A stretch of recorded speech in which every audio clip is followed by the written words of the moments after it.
Well, good morning, everyone.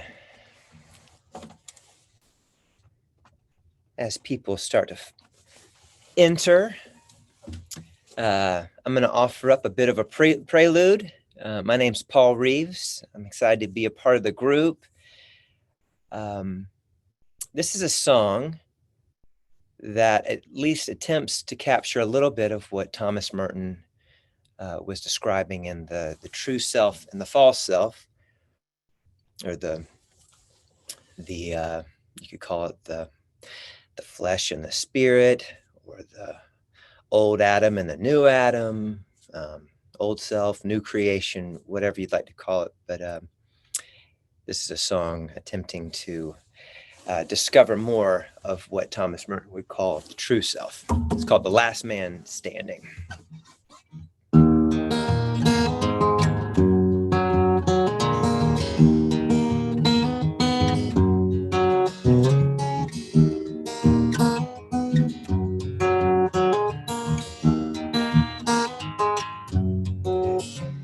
One part of me steadfast and faithful, one part of me ready to run, one part of me willing and able, one part of me wants to give up, one part of me quick to remember. He knows who he is and feels safe. The other part looks in the mirror, then quickly forgets his own face. I am aware of the tension between what is and what soon will be. But beyond the fear, there's another man here who's beyond my body. And I reach for the healing that keeps on revealing who's beyond my body. I am a new man, and I know in the end he'll be the last man standing.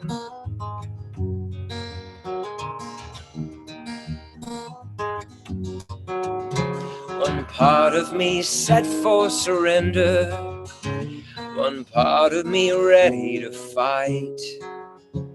There's one part that's learned to be humble, and one part that has to be right. Well, I am aware of the tension between what is and what soon will be. But beyond the fear, there's another man here who's beyond my body. And I reach for the healing that keeps on revealing who's beyond my body. I am a new man. I know in the end he'll be the last man standing.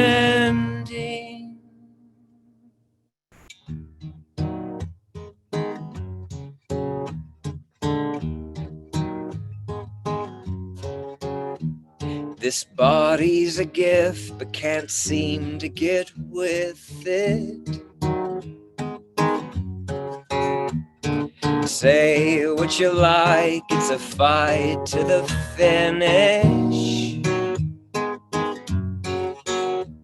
This body's a gift, but can't seem to get with it. Say what you like, it's a fight to the finish. Body's a gift, but can't seem to get with it. And say what you like, it's a fight to the finish. And beyond the fear, there's another man here who's beyond my body. And I reach for the healing that keeps on revealing who's beyond my body. I am a new man, and I know in the end he'll be the last man standing. He'll be the last man standing. He'll be the last man standing. He'll be the last man standing.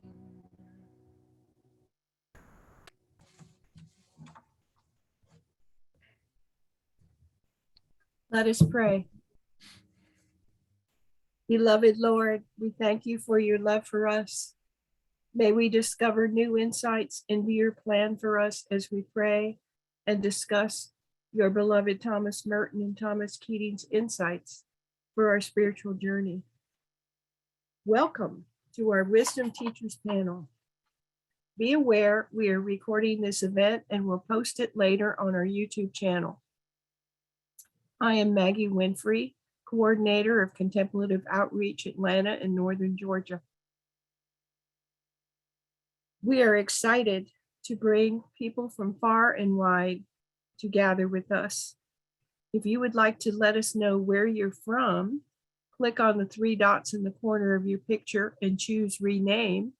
And after your name, type your location. Please let us know. Please know in advance if we have technical issues. We live in a technical age where it doesn't always work. So please be patient with us if we lose connection or something like that. Next week, we will send you a PDF of slides and resources from today.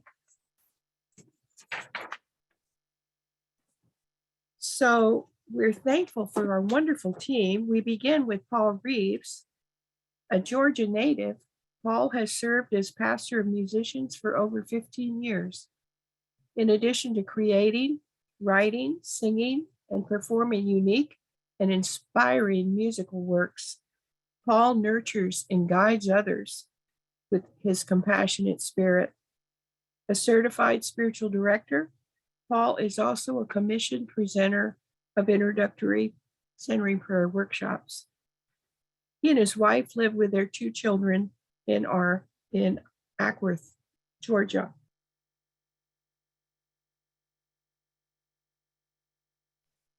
He will lead us in our 20-minute centering prayer session.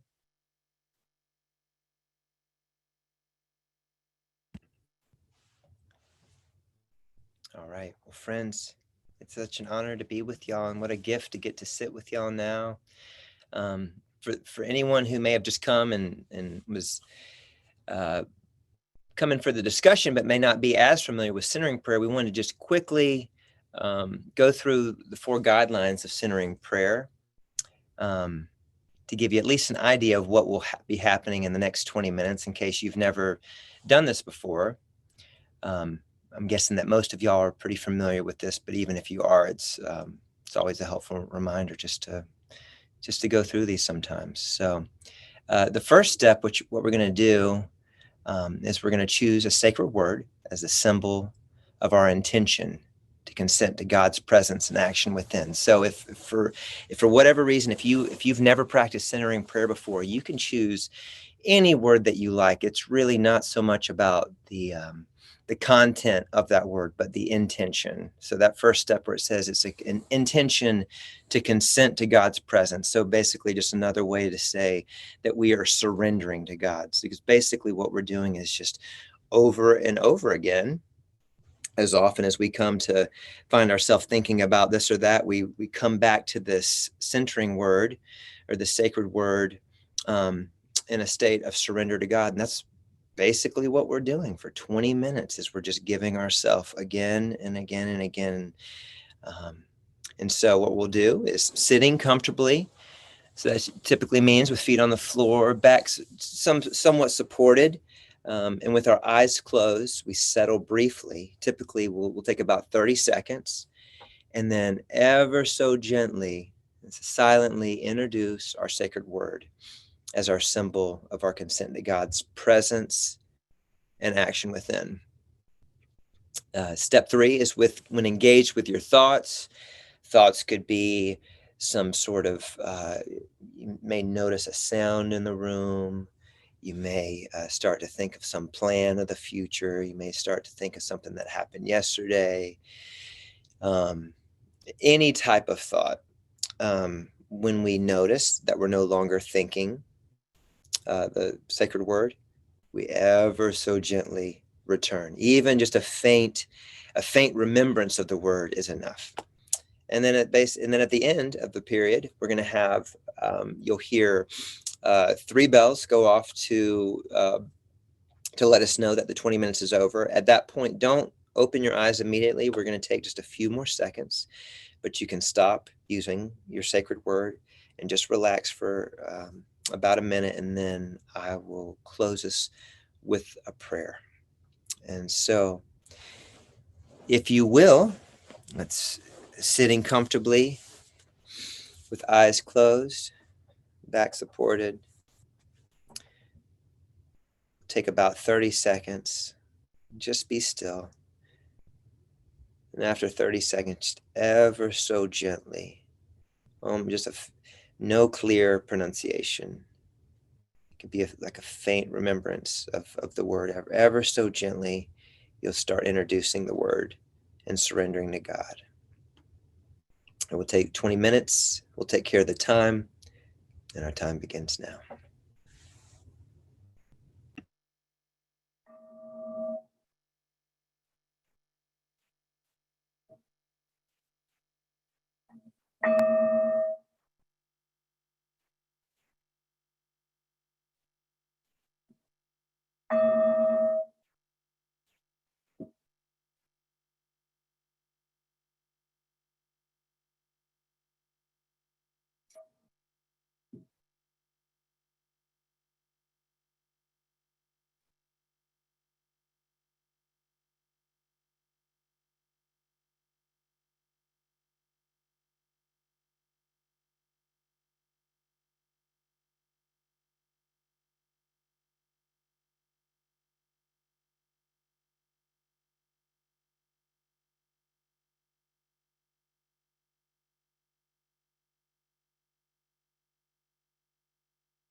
Now we'll stop using our sacred word, but don't open the eyes just yet.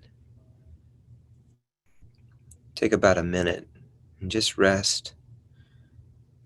And kick your legs out if you'd like, or just whatever you'd like to do to get comfortable. But just rest for a minute, and then we'll end our time with a prayer.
My Lord God, I have no idea where I am going.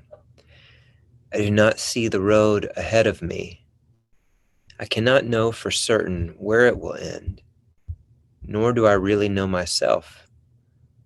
And the fact that I think that I am following your will does not mean that I am actually doing so. But I believe that the desire to please you does in fact please you. And I hope I have that desire in all that I am doing. I hope that I will never do anything apart from that desire. And I know that if I do this, you will lead me by the right road, though I may know nothing about it. Therefore, I will trust you always, though I may seem to be lost and in the shadow of death. I will not fear, for you are ever with me, and you will never leave me to face my perils alone. Amen.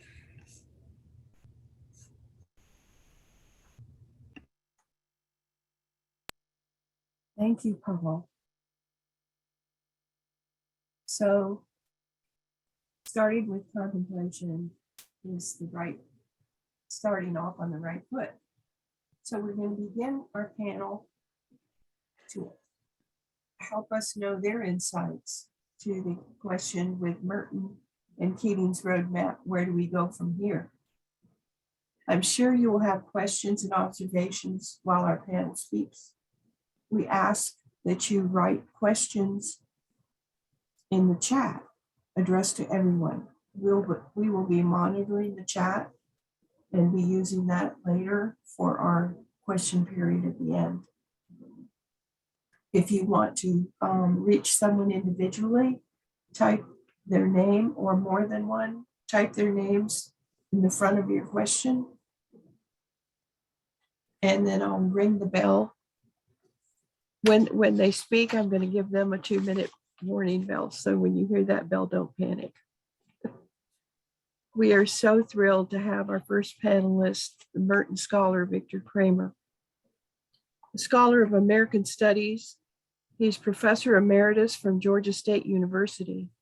He's worked in religion and literature primarily researching Thomas Merton. He has written, edited, and compiled many books in extensive work with the International Thomas Merton Society. Victor edited Merton's 4th volume of his journals, Turning Toward the World, and he wrote Thomas Merton, monk, and artist, as well as 2 oral histories about Merton and monasticism. He credits his wife Dewey for her invaluable astute help. A certified spiritual director, he gives retreats and days of reflection. He and Dewey live in Decatur, Georgia. Take it away, Victor. So, good morning. I have a preliminary remark with the question, where do I go after decades of beginning again and again, after study and editing and days of reflection and retreats and sitting with others? First, I survey all that I've been given. Then I realize it's been given in community. My remarks will be only a beginning, but it occurs to me that to live contemplative prayer is to begin again and again.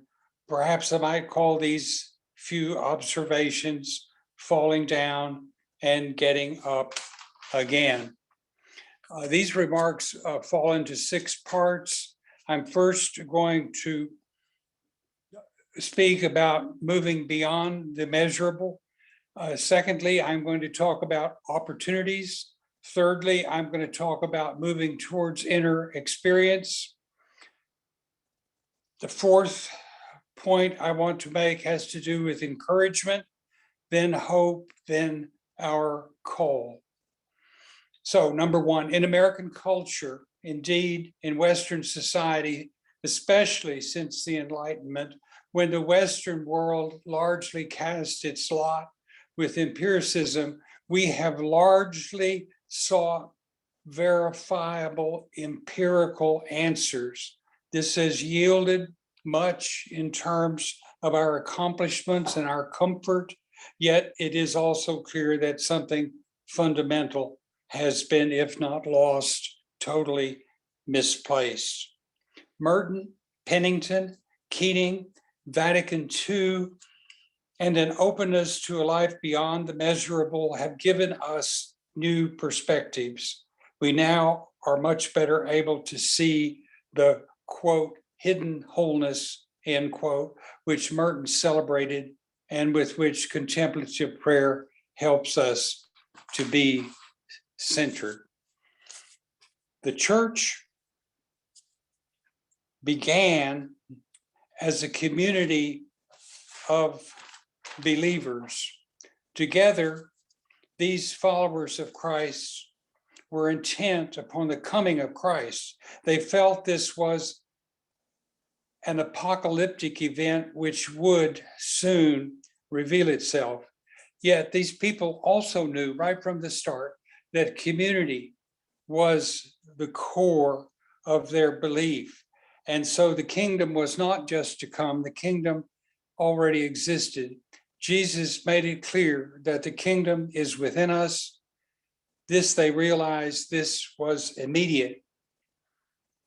Over the centuries, saints lived this, but for many, this gift of immediacy was submerged and finally almost lost.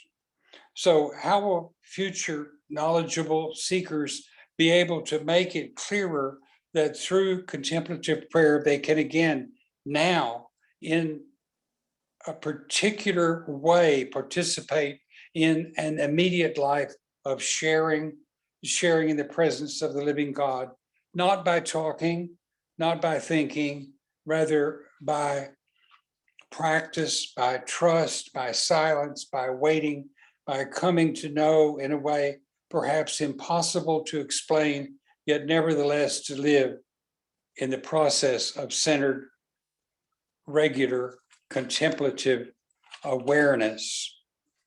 Part 2, our opportunities.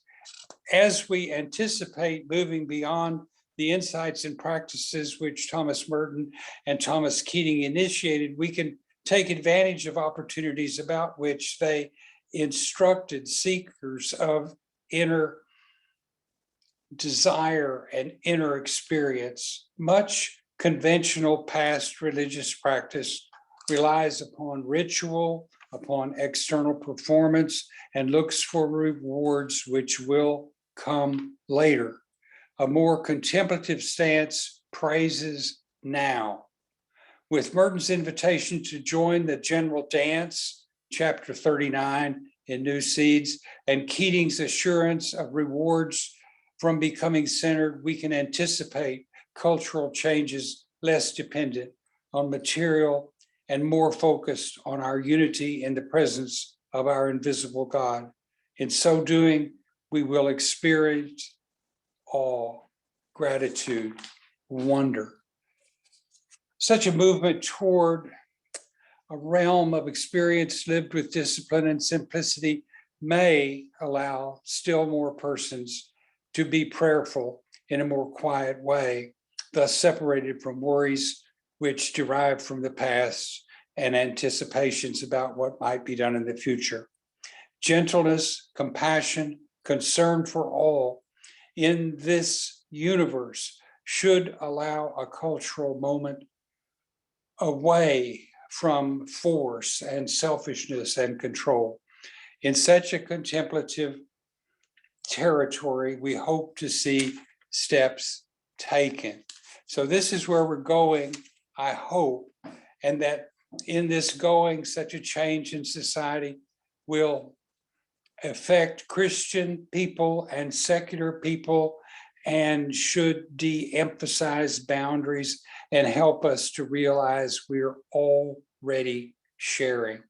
Then, just as we know to breathe, we will live to pray contemplatively. I have a quick remark to make about a book called A Secular Age by Charles Taylor. Taylor stresses the fact that since the Renaissance, we've shifted and culturally we've become a society which is post-Christian, but also more individualistic and a culture where individuals have more control over what they can do. And in fact, I think that insight helps us to understand how we as individuals can help change the society. Now, the third part of what I want to suggest has to do with moving towards inner experience. The work accomplished by contemplatives such as Merton and Keating is part of a wider shift in awareness about the role of spirituality and contemplation in the culture of the church and beyond in the 20th century. Earlier, evangelization, missionary work, after the Reformation and the Counter-Reformation, stressed dogma, stressed acting in a certain kind of way. We're beyond that.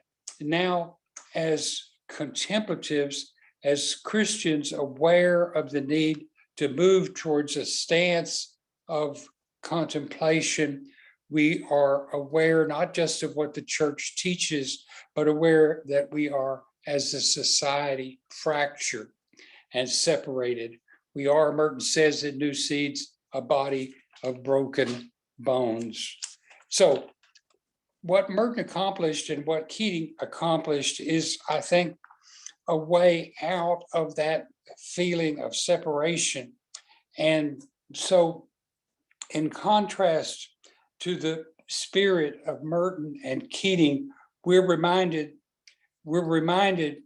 that many people in our society don't have a feel for any kind of inner experience.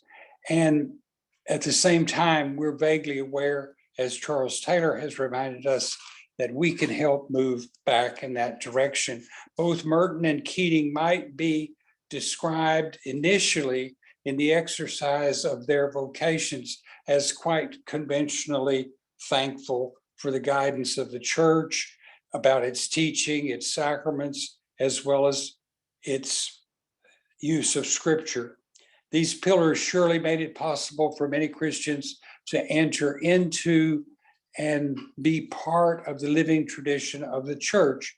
But both of these monastic visionaries also realized that along with these traditional ingredients, the contemporary, often lonely person also has a need, not just for answers, rituals, and a reliance upon inspired word, but has as well a deeply felt need for the real experience of closeness with God, experienced in definite personal ways. So what Merton learned intellectually, what Keating learned in the same way, was then extended, and they came to see that within the safe confines of faith and monastery and Cistercian order, it's quite possible to sometimes fall into a kind of slumber. By going back and looking at earlier texts like Bernard of Clairvaux, like John Roysbrook, like the author of The Cloud of Unknowing, these monks reminded us that something very focused and personal had to inform the true seeker's work. In this way, they saw, as Merton said, the wisdom of the desert. Keating, with the help of his instruction in transcendental meditation and the return also to an awareness of what text could be used, including the cloud, was able to say that the focus had to move in such a way where accidentals were less important, where distractions were less important. So the priestly vocation which these men nurtured gave them insight so that they could step beyond simple routine. Now, I want to move fourthly towards encouragement. Merton's enduring legacy and Keating's encouragement, along with groups such as the International Society for the Study of Thomas Merton, Contemplative Outreach. With all of this behind us, we can project that there is a good possibility that as the rhythms of church and secular society interact, we will see many more opportunities for the development of more sustained reactions to contemplative need and structure and ways to fulfill this longing. Merton's enduring gift, I think, was with language. He loved to use words. Rowan Williams said once that every time he picked up a pen, he was a different kind of author. And this is especially true if you look at his journals. Already in the very first pages of the very first journal, 1939, where Merton is making observations about his remembrance of smells and sounds in his house, in his home with his grandparents. There are several pages in this entry of 3 or 4 pages which stress the beauty of ordinary things, and it is as if Merton is praying. He's telling himself that the most mundane things can lead us to God. He does this over and over in his journals. This becomes a kind of Lectio Divina, a kind of holy reading, which helps Merton and us to focus. So already in that earliest period, if you went back to that first volume, 39 to 41, you see Merton beginning to practice and relish and to be thankful and to be contemplative. So he's showing us that just looking carefully, just examining a few moments or a few words of a text can help you to center, can help you to move towards contemplation. And so those traditional steps of Lectio, meditatio, making connections, oratio, prayer, and then contemplatio, moving towards just accepting where you are, is what Merton did over and over. He does it in the poetry, in the essays, but especially, I think, in the journals. If you go to the 1960-63 journal, Turning Toward the World, for December of 61, and January of 62. If you just look at those 2 months, you could see how Merton's method functions. He builds towards affirmation. He builds towards contemplation.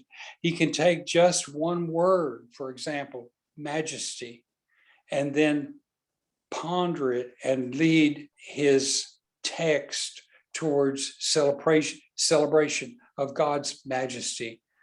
He can take a wish, for example, for a wise heart, which he feels he doesn't have, and then quickly connect that wish, that desire to Julian of Norwich, and move past disturbances towards acceptance of mystery, quote, all shall be well. Same way in January. If you go to the January entries, 1962, we find his way of looking at ordinary materials observed and then building on those observations so that he can appreciate contemplatively where he is. So where do we go after absorbing some of the quiet of Merton and the practice of Keating? Where do we go to perfect our contemplative awareness? We want to move beyond individual salvation. We want to move beyond technique. We want to begin to change our way of being. Merton's contribution is in 3 stages: pre-conversion, early monastic, and then finally celebration of wholeness. He said, quote, we are already one. If we're going to go to the next step in our spiritual journey, then it's essential that we go right back into the world. I called Merton's 4th journal, 6063, Turning Toward the World. That is precisely where we must go in the future. If we stand back from Merton's spiritual journey, we perceive how this must function. The dream of separation from others is not the life of the temple of contemplation. Monks do not go to a monastery to get away from the world. They flee the distractions of the world so they can pray for the world. And that's what we have to learn to do as well. What I'm beginning to say is that centering ourselves, centering prayer, is a legitimate way of becoming more in union with mystery. So I think we can be hopeful about the future. I think we realize the church can't do very much. It certainly can't prescribe prayer. The government can't do very much. It certainly cannot make us do things. So we stand back from where we are and we ask ourselves, what can we do and how can we help things to be changed? When I and others started the Merton Annual, now in its 36th year, we selected the topics culture, spirituality, and social concerns as the subtitle of that scholarly journal. And so I think today, with both Merton and Keating, we are going forward with concerns which make a different culture by way of a different spirituality and in hope for a different society. So to return to thinking a little bit about Merton's journals, they reflect his skill at observing and then building on what he saw. If we go to Keating's work, his patient admonitions to concentrate on the process of moving prayerfully closer to God, it is always, Keating reminds us, in manageable small steps. He wants us to do what the anonymous author of The Cloud of Unknowing admonished his aspiring monk mystic reader to singly pursue. Exclude all else so that you can get ready to pierce the cloud of unknowing.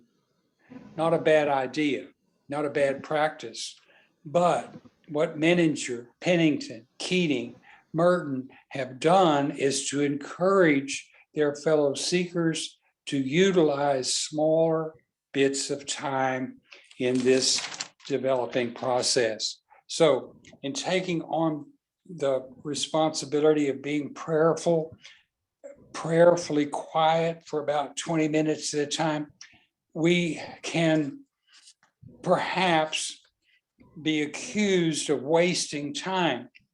That's what many good Christians would say is going on with contemplative practices. But we know what is slowly realized in centering or contemplative prayer is that it becomes possible in enjoying such peacefulness for that peacefulness to overflow and to overflow into other aspects of life. And this is where Keating takes us. This is, to use a phrase from Flannery O'Connor, something that becomes a habit of being. I now come to a not quite adequate conclusion. Not surprisingly, the call to a contemplative stance is, as Merton suggests in the last chapter of the expanded New Seeds, humanity's call not to austerity and not to sacrifice offered up for some odd exchange in the future as a reward. Rather, in contemplativeness and through prayer, it's possible to be centered and drawn into the joy of participation in the dance of a world which surrounds us. I'm reminded of Father Francis, who is guest pastor at the Conyers Cistercian Monastery. Father Francis entered Gethsemane in the early 1930s, 1932. He chose the Cistercian order, he said, because it was, quote, the hardest life, end quote, available in the Catholic Church. And so then some 12 years later, he was sent to Georgia. He had no idea that his job would later be guest master and greeter of busloads of children who came to the monastery for day trips and tours. Father Francis came to love all those kids, and he ran with them and he played football with them. Father Francis was a contemplative in action. Lastly, I'll remind us of one thing, and that is our temptation when reading Merton or following Keating to think that we have really accomplished so much. We can often be drawn into an overestimation of our abilities, our stamina, our commitments. Absorbing a little bit of Merton is only a beginning. Similarly, developing a contemplative approach to living is necessary, but has to be balanced with other activities. We would all do well to remember Benedict's words at the beginning of the rule, where he emphasized it was a guide for beginners. Can you count 50 breaths without a stray distraction? Can you count 40 breaths or 30 or 20? We have to begin again and again. So I thank you.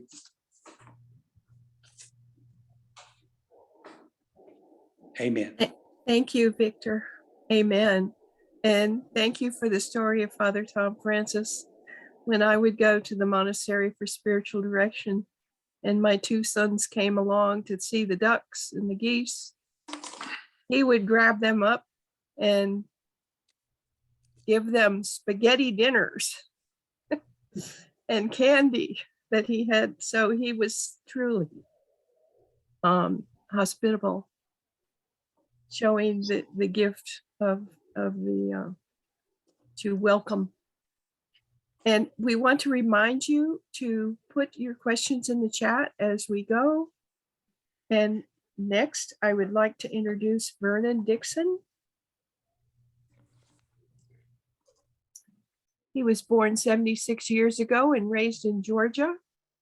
He's counseled patients in his Christian psychiatric practice for 38 years. After a blessed 7-day centering prayer retreat with Father Thomas Keating, he and his wife, Mary Joyce, began teaching centering prayer and Father Thomas's wisdom to many. A commissioned presenter of centering prayer workshops, he has facilitated 2 centering prayer groups for 20 years. He and Mary Joyce have led intensive, post-intensive, 5-day centering prayer retreats at Holy Spirit Monastery in Conyers, as well as on Zoom for the last 16 years. They presently reside in Hiawassee, Georgia.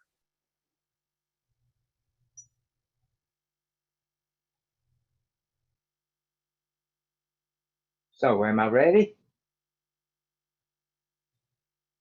Okay, well, thank you so much. And, I always feel uncomfortable saying I'm a teacher. I'm really a fellow journeyer along the way. I'm a beginner every day. But I was very blessed to receive a calling, really a series of synchronistic events some 25 years ago, led me to the realization that there was something much deeper, something much better in life than what I had experienced. And I just became a seeker with an unquenchable desire to learn more. So what I'm going to share is not scholarly because I'm not scholarly. It's my lived experiences of what I have done. First, I went to an 8-day centering prayer retreat, and then shortly after that, I was blessed with being able to go to a 3-week centering prayer retreat in upstate New York. First week led by Father Carl Arico, then David Finette, and then the last week was Father Thomas Keating. And that week with Keating, to me, I said this many times, I felt like what it must have been like for Jesus' disciples to sit at his feet and just listen 2 to 3 hours a day of hearing Father Keating, eating with him, watching with him, just being with him. I just felt like, how could such wisdom come from somebody's mouth? And I've had the opportunity 2 or 3 other times to meet him and spend time with him. So, in essence, my greatest gift along this spiritual journey has just been the presence of Father Keating, because being there with him, you just felt like he was a person who was at peace, he was loving, he seemed not to have a personal agenda, not to have an ego. He just seemed to be a true master.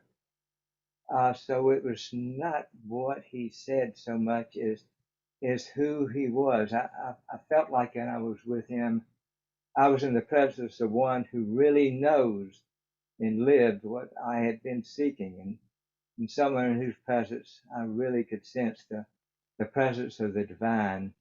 And that to me said, I know what I'm really seeking is real. And it keeps me going on the journey whenever things get confusing. So I read most of Keating's books. I'll listen and watched all of his spiritual journey takes numerous times, and read many of Merton's books too. This New Seeds of Contemplation was just wonderful. But one of the things that I was most blessed with when in these readings was they both described the experience when they had a loss of their personal boundaries, and they realized that they were one with everything, everyone. And that, to me, coming from these great people, told me that this really was real. But what were some really concrete things that I did learn from Father Keating? And one of the biggest things was just the centering prayer method itself. It was simple, but it's an effective method. And the thing he would always say, you just bring yourself to it and you just do it. You don't have to be perfect. You have thoughts come, they're an integral part of it. You let the thoughts come and you let them go, because all experiences on this earth do pass, and what we rest in is that which doesn't pass, the eternal. And he said, don't judge yourself. Don't judge the sin and prayer period. Don't seek to have experiences, because that seeking, when we try to do it ourselves, is the ego working. You have to let go of that seeking. Just let things happen. Be patient and persistent in just doing it. And another thing that was important that he told me so many times is every thought that you have, thoughts are normal. They're just another invitation to surrender to God with our sacred word. And that really meant something to me. So all this led me to stick with it, to be persistent. It said no mystical experiences were necessary. The changes occur kind of gradually. He described it as resting in God. So it just motivated me to do this. And over the past 20 years or so, I'd say the times I've missed doing this twice a day, I can probably count on one hand. And that is what the changes occur from. It's doing it. It's, you don't want to just read and learn. That's just stuff in the mind that can separate you from God. You got to do it and live it and experience it. So when I entered on this journey, I entered it like I think most of us do, to gain something, to get something. The ego wanted to get enlightened, get something. So, and the ego wanted to be in control of it. I can tell you from personal experiences and long years wasted trying to be in control and trying to make it happen. It was a waste, but I guess we got to go through that, and I still go through it. But learning that not my will, but thy will be done is the way to go. Um, and I remember Father Keating saying so many times that it's about surrendering, centering prayer, about surrendering life, surrendering to that which is beyond us. Not my will, but thy will be done. Let go, relax, and surrender, and you will be enlightened or awakened. Let go and relax and surrender completely, and it will be immediate. So you can't, I learn and still learning that you can't get through spirit, through ego, through the mind. You have to surrender.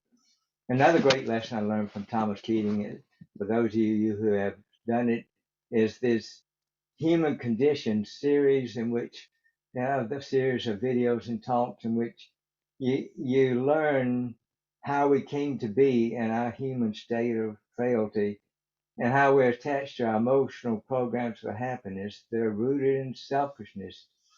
And I was forced to look at my own selfish motivations and begin to try to dismantle them, to let them go, which is very, very difficult. And but as he said, the only true happiness can come from knowing our true self.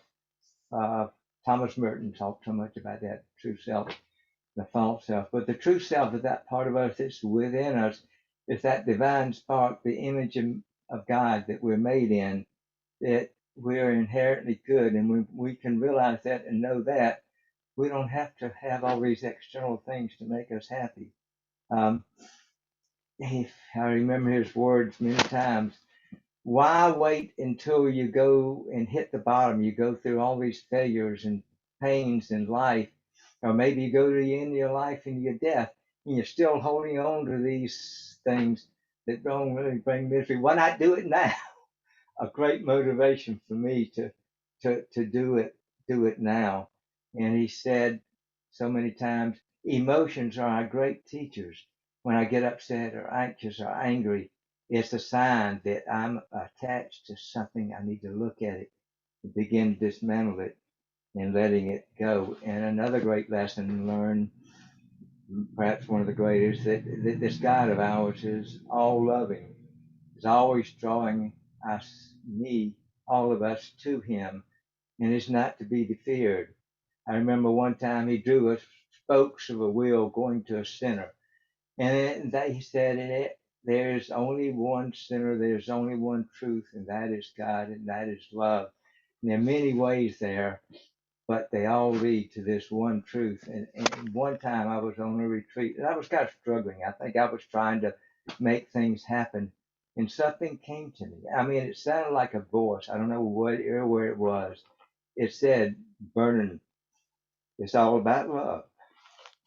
And that that made it all real, and that really is true. And another lesson that this God of ours, this eternal mystery, is not only loving, but can be entrusted. So I don't have to understand everything in life. I don't have to understand the reasons why bad things happen to good people, but I can trust it that there is some source beyond me that knows that, and I can trust in that. I just have to learn to trust that when I let go and surrender, that there's something there that is that God to catch me and give me peace. And without this, what good would any of it do? How could I do it? So this makes me, I think, much better able to handle the adversities and losses in life that are inevitable, but it's still difficult. Another lesson that I remember Father Thomas saying, it is only now, there's only now, there's only now, there's only now. And that, and many other people too taught this, that to live in the now, because it's the only moment there is, eternity is a series of these moments of now, and it led me to more mindfulness learned by him and many other people too, to just be mindful of, fully aware of the divinity of what's happening in this moment. And we're not fully aware of who we are. I mean, what good is it all? I remember one great spiritual teacher said that in his retreat, if you didn't go to a retreat, that's okay. If you could be fully aware of who it was that was walking and what it was we were walking upon, you had really learned it all. Um, and that goes to anything, mindfulness, brushing our teeth, everything is a prayer. And that makes every moment a divine moment. Yet how foolish am I? I mean, I keep forgetting and get lost in worrying and thinking and planning. And that's why, I have to keep practicing it. I learn it takes practices, prayers, videos, tapes, centering prayer, my centering prayer groups, welcome prayer, active prayer centers, talking with other people, because all these old habits of mine are so ingrained that it takes these things and practice them to break through these habits and realize that the great truth that I think that we are indeed one, and one with God, one with our our fellow people, one with all of creation. Because the Big Bang exploded; it came from God, and God has to be in it, and God is in all, and all is in God. And I think all of this leads us to this great realization, and that is really the peace of God that surpasses all understanding. And then to live in that and realize it is to live in, I think, the peace of God that surpasses all understanding. Uh, and to live from that realization in a life of love and kindness and caring and trying to make the world a better place, I think, is really the meaning of our existence. But do I live it? My wife is over here beside me. You can ask her. It's still a work in progress. That's why they call it the journey.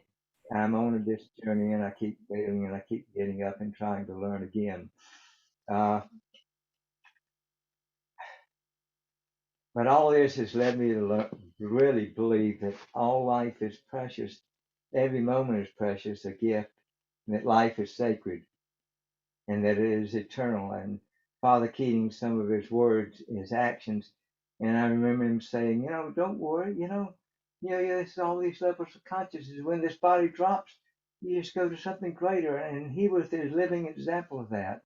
And seeing that, I really believe, I've lost most of my fear about death. And I have to say that my greatest gift above all that God gave me is sitting over here right beside me, my wife, Mary Joyce. And, she's given me love and shown me love and exemplified that love and has helped me to guide me on my way. So where are we going with all of this? I don't know. I think we have to just keep doing what we're doing, keep loving, keep practicing, keep spreading it to other people. If we believe it and we can practice it and teach it, you know, I think in joining with other contemplative practices from all around the world, I hope we can change the church, change the world to be a better place, one person at a time. And thank you. Thank you, Vernon. That was beautiful. So now I would like to introduce you to our third panelist, David Rensberger. He grew up Mennonite in Indiana. He was a professor of New Testament at the Interdenominational Theological Seminary in Atlanta for 30 years. He continues to write and head occasional workshops and retreats on the Bible and spirituality. He discovered mysticism in his late teens, and then Christian mysticism shortly after that. Then, 10 years later, Thomas Merton, and in his late 40s, centering prayer. He's a vital member of the Atlanta chapter of the International Thomas Merton Society. David and his wife Sharon have 2 grown daughters and belong to the Atlanta Mennonite Church and Oakhurst Baptist Church. Thank you, David. Thank you, Maggie.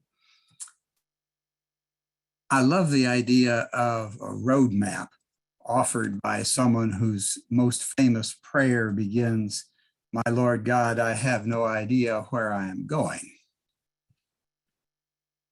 But in fact, that's where Christianity is right now. And that sort of roadmap of surrender may be just what we need. Thomas Keating counsels that through centering prayer, we can come to accept things exactly as they are and ourselves exactly where we are. Today, that means where we are on an unknown road toward an unseen future. Let me begin with a few words about my perspective as a Mennonite contemplative. Mennonites descend from the radical Anabaptist Reformation. Those Anabaptists insisted that faith should be a personal decision rather than a cultural or societal mandate, and that those who believe in Jesus follow his teaching, even when that means disregarding societal norms. The result is an emphasis on orthopraxy more than orthodoxy. We are, you might say, ethical literalists. For us, personal salvation is inseparable from personal discipleship. Today, this is most striking in our commitment to nonviolence or Christian pacifism. Raised in this form of Christianity, I had no idea there was such a thing as Christian mysticism or contemplative prayer. I discovered mysticism in the spiritual seeking of the 1960s and 70s, and I was drawn to it. And then books like The Imitation of Christ and The Practice of the Presence of God by Brother Lawrence showed me there was such a thing as Christian mysticism. I'm so grateful to Thomas Keating, to Thomas Merton before him, and to contemplative outreach following him for making contemplative Christianity more widely known and accessible. I grew up in an orthopraxy without mysticism. Most Christianity is orthodoxy without mysticism. My theme today will be that the Christianity of the future will be an orthopraxy grounded in mysticism, which will allow orthodoxy to bear its true fruit. So Maggie, I'm going to ask you to share that next slide, please.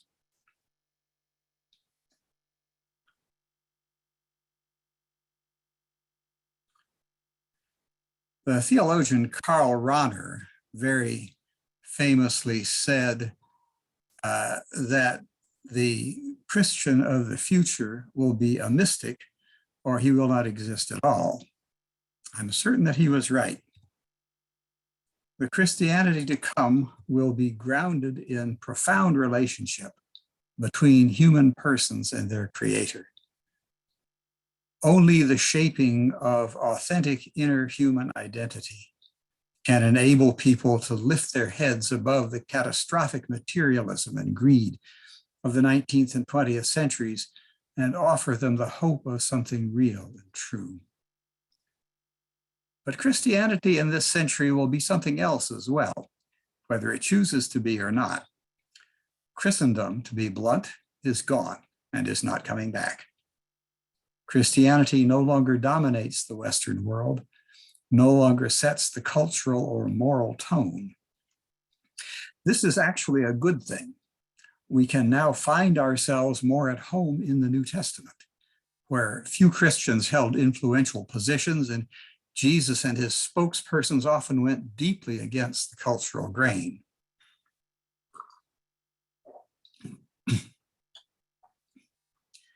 Detached from the levers of social power, we can be free to speak the truth of Christ to those who do wield that power. What we will have to offer to a world that won't just do what we say, as values of love and compassion, humility and true freedom, running counter to those of a materialistic and individualistic society. The next slide, please. The future Christianity will have the opportunity to be a countercultural faith. A central biblical text for Anabaptist Christianity is Romans 12:2. Do not be conformed to this world, but be transformed by the renewing of your minds, so that you can discern what is God's will, what is good, acceptable, and perfect, or whole. Do not be conformed to this world, but be transformed by the renewing of your minds to discern God's will, the good, the acceptable, the whole. For much of Christian history, this practice of nonconformity was the way of the monastery, convent, or hermitage. Anabaptists insisted that it was incumbent on all Christians, not just a special vocation. I believe that nonconformity will seem plausible for more Christians in the future when the world already looks askance at us anyway. Now, Mennonite practice of nonconformity has sometimes been dramatic, such as rejecting warfare, but it has often overlooked what Paul says about transformation. A Christianity that offers Christ's countercultural message to the world will need this inner renewal, which is also the other half of monastic life. Monastic vocation grounds its nonconformity in spiritual acquaintance with God and surrender to God. Only such transformative acquaintance can sustain countercultural nonconformity. Richard Rohr describes early Franciscan friars and poor clares as gospel practitioners. It is gospel practitioners to whom the world will pay attention, even if their practice is sometimes startlingly nonconformed. But of course, Francis and Clare were also profound mystics, and their mysticism and their gospel practice went hand in hand. I'm asking us to ponder Christianity's mission and gospel in a world in which it has only the gospel. Future Christians will be mystics, and they will be outsiders. Churches stripped of worldly power will be set free by that very fact to offer the world what it may not know it needs: values and practices of compassion and inclusion, and authentic human identity grounded in the experiential knowledge of God. Countercultural discipleship, framed and empowered by contemplative spirituality, is our way forward. Next slide, please. Future Christianity will be a mystical orthopraxy of radical, active love nurturing contemplative and active discipleship together. So how do Merton and Keating offer us a roadmap to that destination? I'm focusing on Merton because I know his work so much better than Keating's. And I'm working with Merton's emphasis on bearing witness to the world while standing apart from it. When I speak of the world, I mean, as Merton does, not the created world of nature, but the human world, and specifically the ways in which people choose to live their lives without regard to God. I'm leaving aside Merton's other great emphasis on the unifying presence of Christ in all things. That's a topic for another time. And let me add that I'm going to give some quotations from Thomas Merton as I speak, and those quotations will also show up in the slides on your screen. And the slides are going to be longer than the excerpts that I quote, so you can see a little more context to what Merton was saying. So let's have that next slide, please. Thank you. In his essay, The Monastic Renewal, Problems and Prospects, originally published in Contemplation in a World of Action, Thomas Merton wrote, "Monasticism aims at the cultivation of a depth of consciousness, an area of transcendence, and of adoration, which are not usually possible in an active secular existence. The need for a certain distance from the world does not make the monk love the world any less." The next slide, please. "For the monastic life has a certain prophetic character about it, in the sense that the monk is a living witness to the freedom of the children of God and to the essential difference between that freedom and the spirit of the world. The monk must live as a man of God who has been manifestly called out of the world to an existence that differs radically from that of other people." Thus, Merton saw the monastery as giving those who have withdrawn from the world a standpoint from which to offer a prophetic critique of the world. The monk's or nun's life of nonconformity to the world becomes a countercultural witness to a different way of living, one more in harmony with the original divine vision for human life in love and freedom. It is the contemplative reality of monastic life, its depth of consciousness, that undergirds this countercultural life and indeed makes it what it is. But for Christians from now on, it is not only those living in cloisters who will have this option of contemplative nonconformity. We are all called out of the world in a new way, with the invitation out coming not only from God, but from the world itself. We are no longer calling the shots in Western societies, and when we are no longer calling the shots, we are free to reinvent the game. Nor do we need to wait for the world to tell us we no longer belong.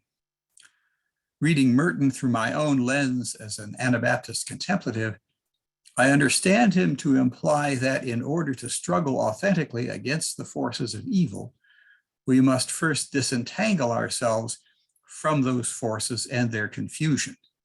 You cannot see clearly to make things new if you remain lost in the fog of the old.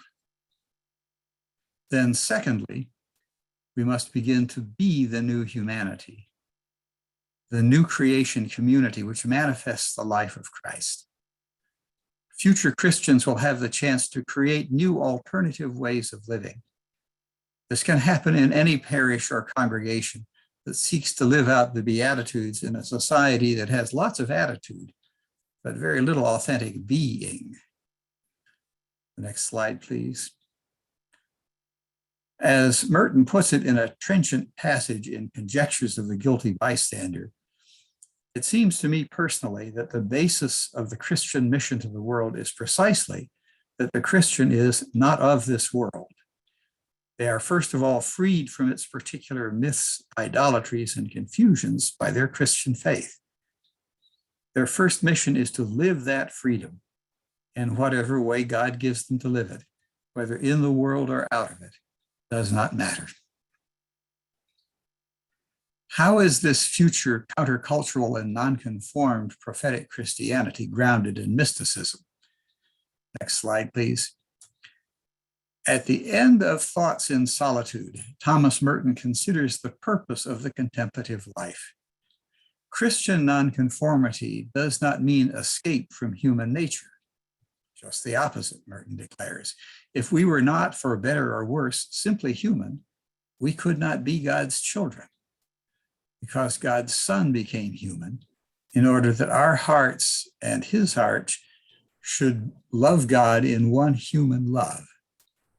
Mystical contemplation leads not to release from participation in the human race, but to the intensification of it because of our inner encounter with the incarnate Christ. Next slide, please. So Merton concludes, the love of my human heart can become God's love, and my human tears can fall from my eyes as the tears of God. So our love of other people becomes pure and strong. And this is the true fruit and the true purpose of Christian solitude. Contemplation draws us into the life of active love.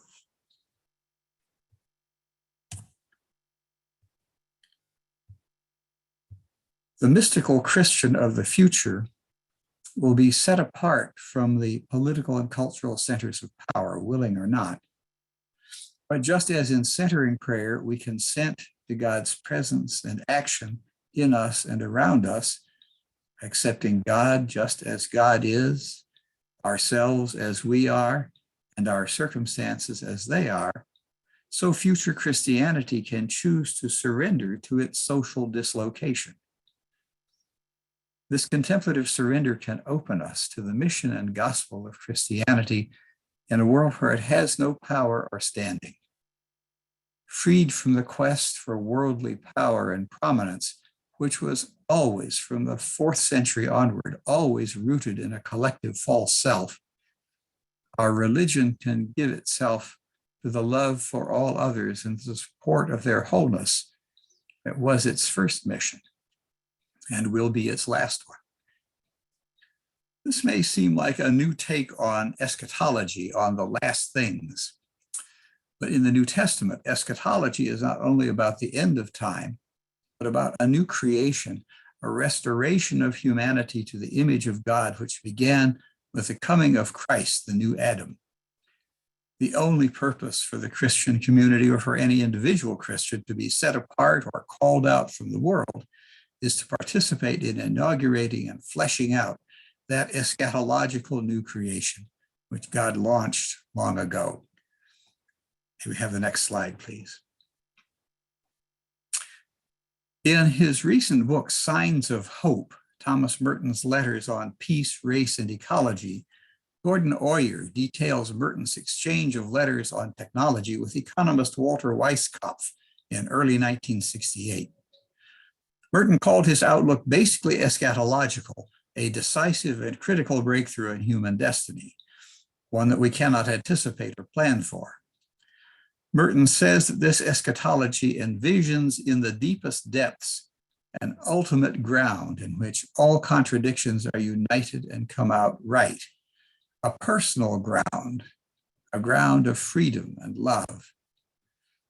Our potential for conscious contact with this deep ground should call us to listen to what comes out of it and respond to the imperatives of its freedom. Next slide, please. Doing this, even if we cannot direct the course of history as in a preconceived plan, we will be in harmony with the dynamics of life and history, though we may not fully realize it. When Merton writes that the important thing then is to restore this dimension of existence, he implies that contemplative contact with the divine ground of freedom and love has a role in speaking to injustice, materialism, and cruelty. In touch with the ultimate destiny of human life, the reign of God in Jesus' terms, Christian mysticism does not read God's palm or pull the levers of a historical machine to crank out ultimate justice. We are simply in harmony with the dynamics of life and history. Our lives reflect the tug of God toward freedom and love by surrendering to it, consenting to it. On this basis, we can envision the future Christian as countercultural mystic, both contemplative and active for social change. I've tried to show that Thomas Merton's roadmap, beginning with "I have no idea where I'm going," still has a definite direction. Future Christianity will be mystical, contemplative, and it will be so, at least potentially, throughout its membership. But it will also be an outsider church, detached from the world's power structures, and, again, at least potentially, detached from the world's value systems, non-conformed and even countercultural.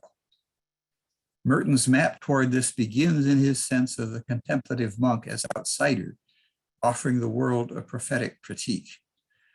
But it expands to include every Christian as not of this world, freed by Christian faith itself from the world's idolatries, and in conscious contact with the deep ground of freedom and love. Countercultural discipleship and witness rooted in contemplative spirituality. For this future Christianity, Thomas Merton offers us profound guidance. Thank you.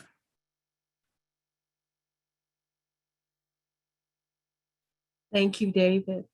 May we all be contemplative outsiders. So now we will hear from our fourth panelist, Ed Bacon.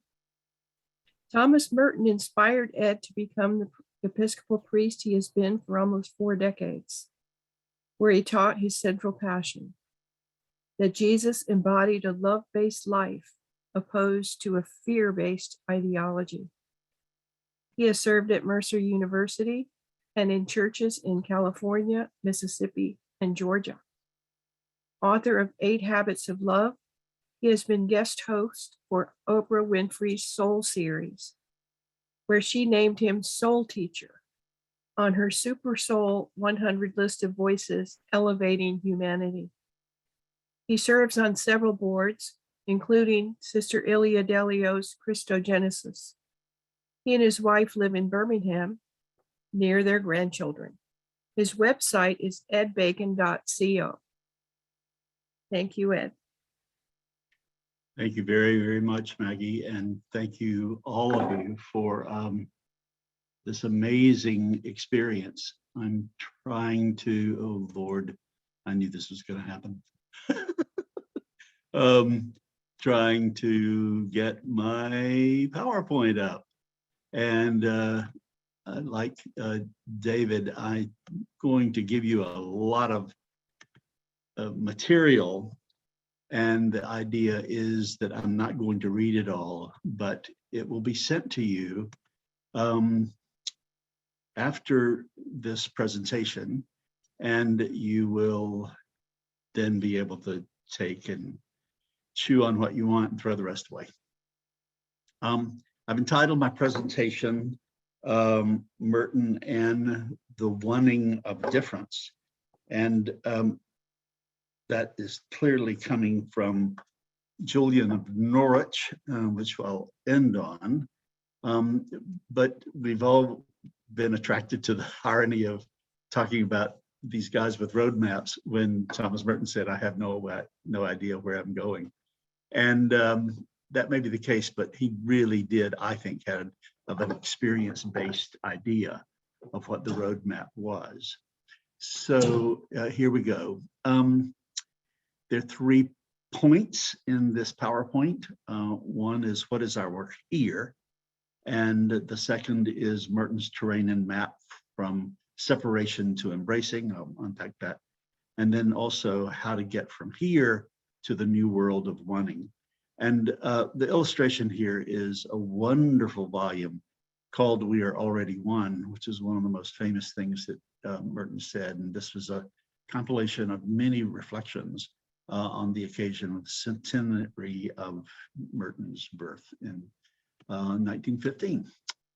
So the context for where we are here is the disunited states of America. And I have there a link to a really, I think, helpful article in the New York Times recently by Jonathan Weissman, who is simply saying that our country is more and more polarizing, dividing, and drifting apart. And he unpacks all those issues that are dividing us, such that we really are in a disunited states against states. One state's banned books or another teen's summer reading list. And people are actually, and we're in a hyperdrive of state-based dissolution. And the divides have grown so deep for so many people that people are just picking up and leaving their state and going to another for all sorts of reasons. One being this gay 29-year-old Black man from Franklin, Tennessee, who moved to Washington, D.C., and then a multi-billionaire, Kenneth Griffin, who has moved to Miami from Chicago because he finds that Florida offered him a better corporate environment. That's the here that I'm addressing. Now, the second beat. My introduction to Thomas Merton, it was about salvation, redefining salvation.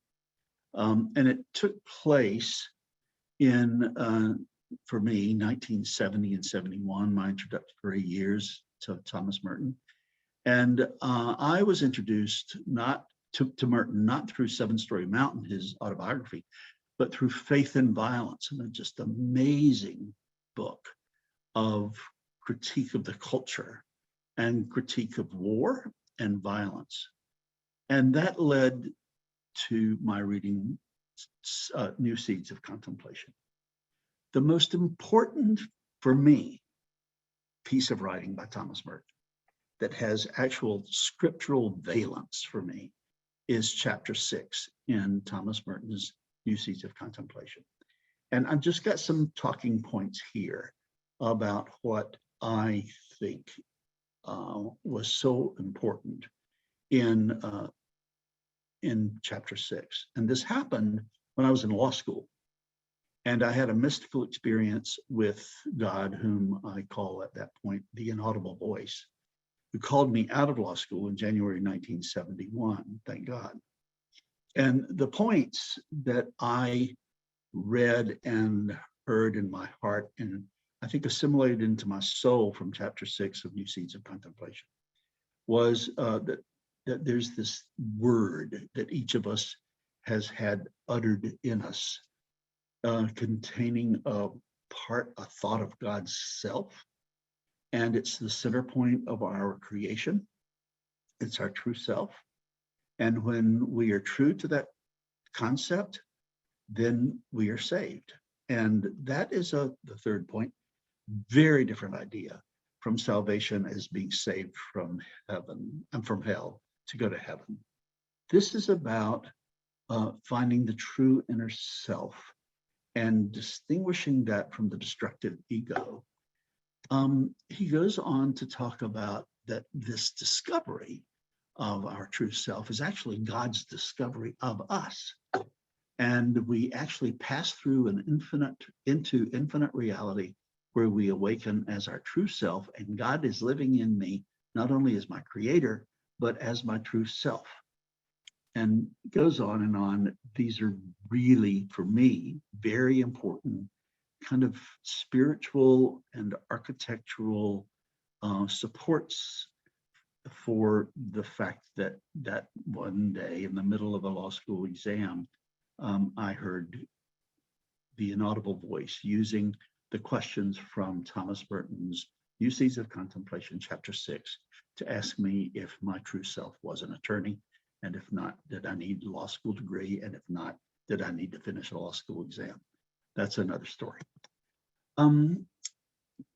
The few last points that I want to make from New Seeds of Contemplation actually are from chapter 7, right after chapter 6, that the false self is the divided individual. And what we really do need is a new unity, not a division, for we are members of one another. And I love that graphic of the human being filled with limbs and organs, and we are all a part of one another. In the Sign of Jonas, which is an earlier journal, Merton has this quotation, which some have said really opened him up to his own view of Sufism, the mystical part of Islam. He wrote, "Contemplative prayer is the recognition that we are the children of God, an experience of who God is and of God's love for us, flowing from the operation of that love in us." I can't stress this enough in terms of Thomas Merton's roadmap, that love is an event, an operation, an experience that is flowing inside of us. Now, please pardon me for insulting anybody's intelligence by saying what I'm about to say, but it's really, really important from my perspective on Merton. And that is that Merton was working from two different worlds in the book that I'm touting here, New Seeds of Contemplation, which was published in 1961, and a revision, a serious revision of a book called Seeds of Contemplation, published in 1949. And there were so many changes going on in Merton's soul and thinking between the 1949 book, Seeds of Contemplation, and the New Seeds of Contemplation in 1961. And a symbol of that is the big Louisville Epiphany. You can go to the corner of 4th and Walnut, now 4th and Muhammad Ali Boulevard, to the Thomas Merton Square, and you will see where on March 18, 1958, Merton was absolutely delivered from his perspective of separateness to an experience of being united with absolutely everyone he saw on that street. He said that those persons were connected with him in love and were his brothers and sisters. There you can see that they have now renamed that section of Louisville the Thomas Merton Square. Ruth Fox, who does a marvelous job in the first volume of the Merton Annual, in talking about what happened between Seeds of Contemplation and New Seeds of Contemplation, is saying that many people think that he had moved from, as I said earlier, a worldview of separation to embracing. Another person who's been quite a scholar about this difference between these two books is Donald Grayston. God bless him, he's deceased now. And he writes, and he's really, really studied the difference between these two volumes. Having fled from the world in anger, self-reproach, and confusion, which he says characterized the tone of Merton's autobiography, Seven Story Mountain, that he was fleeing from the world and that there was anger, self-reproach, and confusion in it. Please don't hold on to that as a reductionistic explanation of that autobiography. But he had returned to the world, which is what Victor was talking about and is the title of the journals that Victor edited, he had returned to the world in love and compassion. Now, one of the most important quotations to keep in mind about the roadmap that I think Merton offers us is from Conjectures of a Guilty Bystander on page 21. And I'm going to read some of this. If I can unite in myself the thought and devotion of Eastern and Western Christendom, the Greek and the Latin fathers, the Russians with the Hispanic mystics, I can prepare in myself. Now, here the emphasis is in myself, the reunion of divided Christians. And from that secret and unspoken unity in myself, I can eventually comes a visible and manifest unity of all Christians. Now, here is the key for me in our conversation today, from my perspective, my very subjective perspective. If we want to bring together what is divided, we cannot do so by imposing one division upon the other or absorbing one division into the other. If we do that, the union is not Christian. It is political and doomed to further conflict. We must contain all divided worlds in ourselves and transcend them in Christ. Now, the illustration here is the 9 different volumes published by Fons Vitae Publishing Company that try to show Merton's scholarship and learning from 9 different world religions. And I really do commend your getting this if you love the books and want to be a Merton nerd. And they are right now, if you buy all of them, they're on sale. So the point I'm trying to make, and here's the kind of the one of, I guess the latest statement, the last statement we have from Merton about what I'm trying to say, is that the deepest level of communication is not communication. That's wordy, that's head-oriented, but communion. It is wordless. It is beyond words. It's beyond speech. It's beyond concept. Not that we discover a new unity, but we discover an old unity. And here is, for me, the blue light special. My dear brothers and sisters, we are already one. It's our imagination that thinks we are not. Reality is oneness. Imagination is division and polarization, or the disunited states, or the disunited nations of the globe. And what we have to recover in our contemplative lives is our original unity.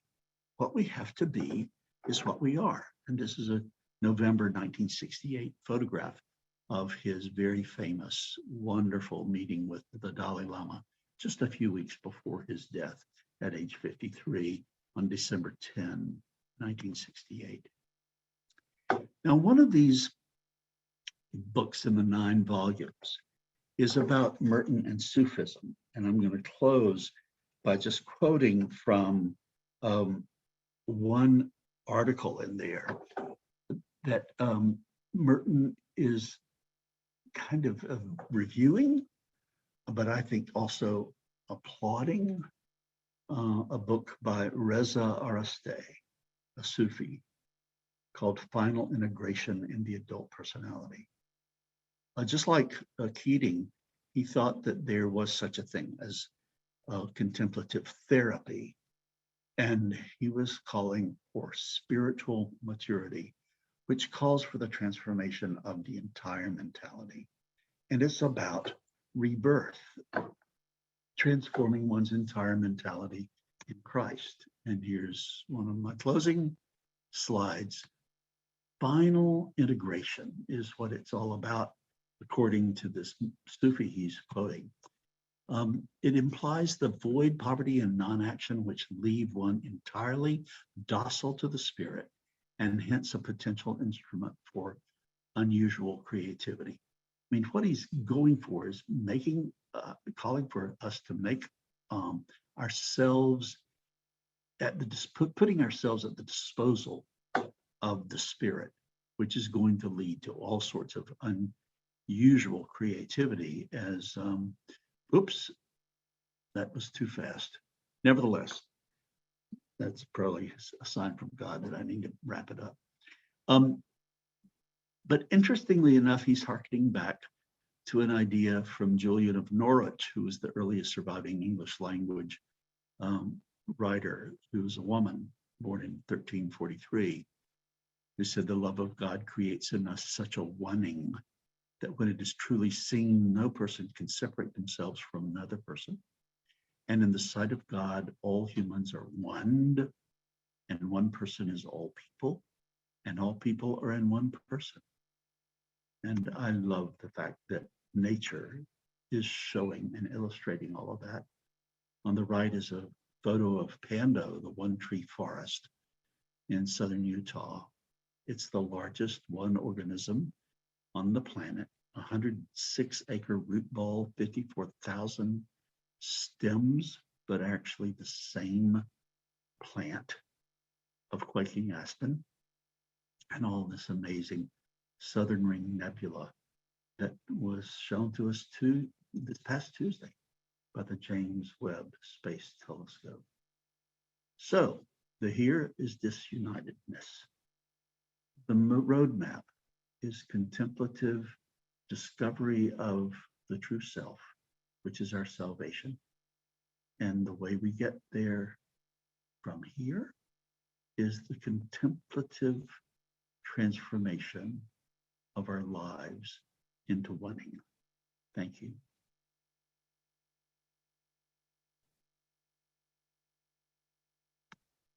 Thank you, Ed. That was beautiful. And we had one question, and you guys put your questions in the chat. Also, we can raise your hand, go to the reactions function and raise your hand if you have a question. So someone was asking, where can we buy the 9 books? And David put the bookshop, which is an indie bookstore. You can find them there. So You now, can also order them directly from Fons Vitae. They have a person who is sending out stuff from a basement of a house in Louisville, Kentucky every night. But absolutely independent booksellers are important as well. yeah, and so we can send you that too. Yeah, thank you, Chris. So if you would like to raise your hand, then we can see you. You'll pop up at the front. And if you have a question for one of the guys or all of them, we'd love to hear your questions or your comments.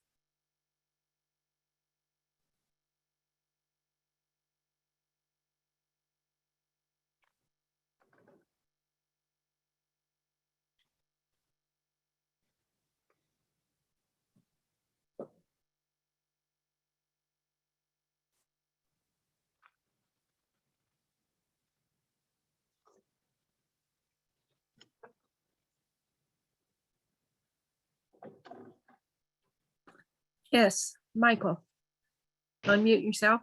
Yes, hello, brothers, sisters, everybody. I can't tell you how wonderful it is to be a part of this contemplative group in Atlanta, and I'm just really heartfelt and thankful to meet everybody.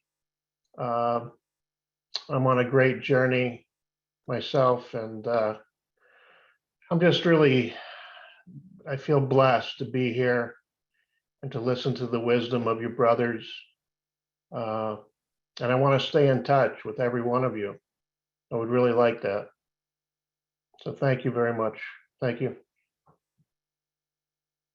Thanks, Michael. I don't know if you get our newsletter. If you go to our website, Yeah. Contemplative Outreach Atlanta, Every page has a little form at the bottom, and you can sign up to receive our newsletter and read our journal blogs and so forth, and see our events that are coming up. Also, if you would like, we can put you on our Thomas Merton study group. Victor started us in what, 2000 was it? And we meet the fourth Saturday of every month. We're going to meet next Saturday. Right now we're reading New Seeds, and we're meeting by Zoom. So we would love to include you if you would like to join us. Oh, great. I'm listening to the New Seeds of Contemplation on Audible. While I drive to work. It's wonderful. Yeah, to hear it spoken. Yeah. Thank you. Yeah. Thank you, Maggie. Thank you. Maggie, do you see Jennifer's hand?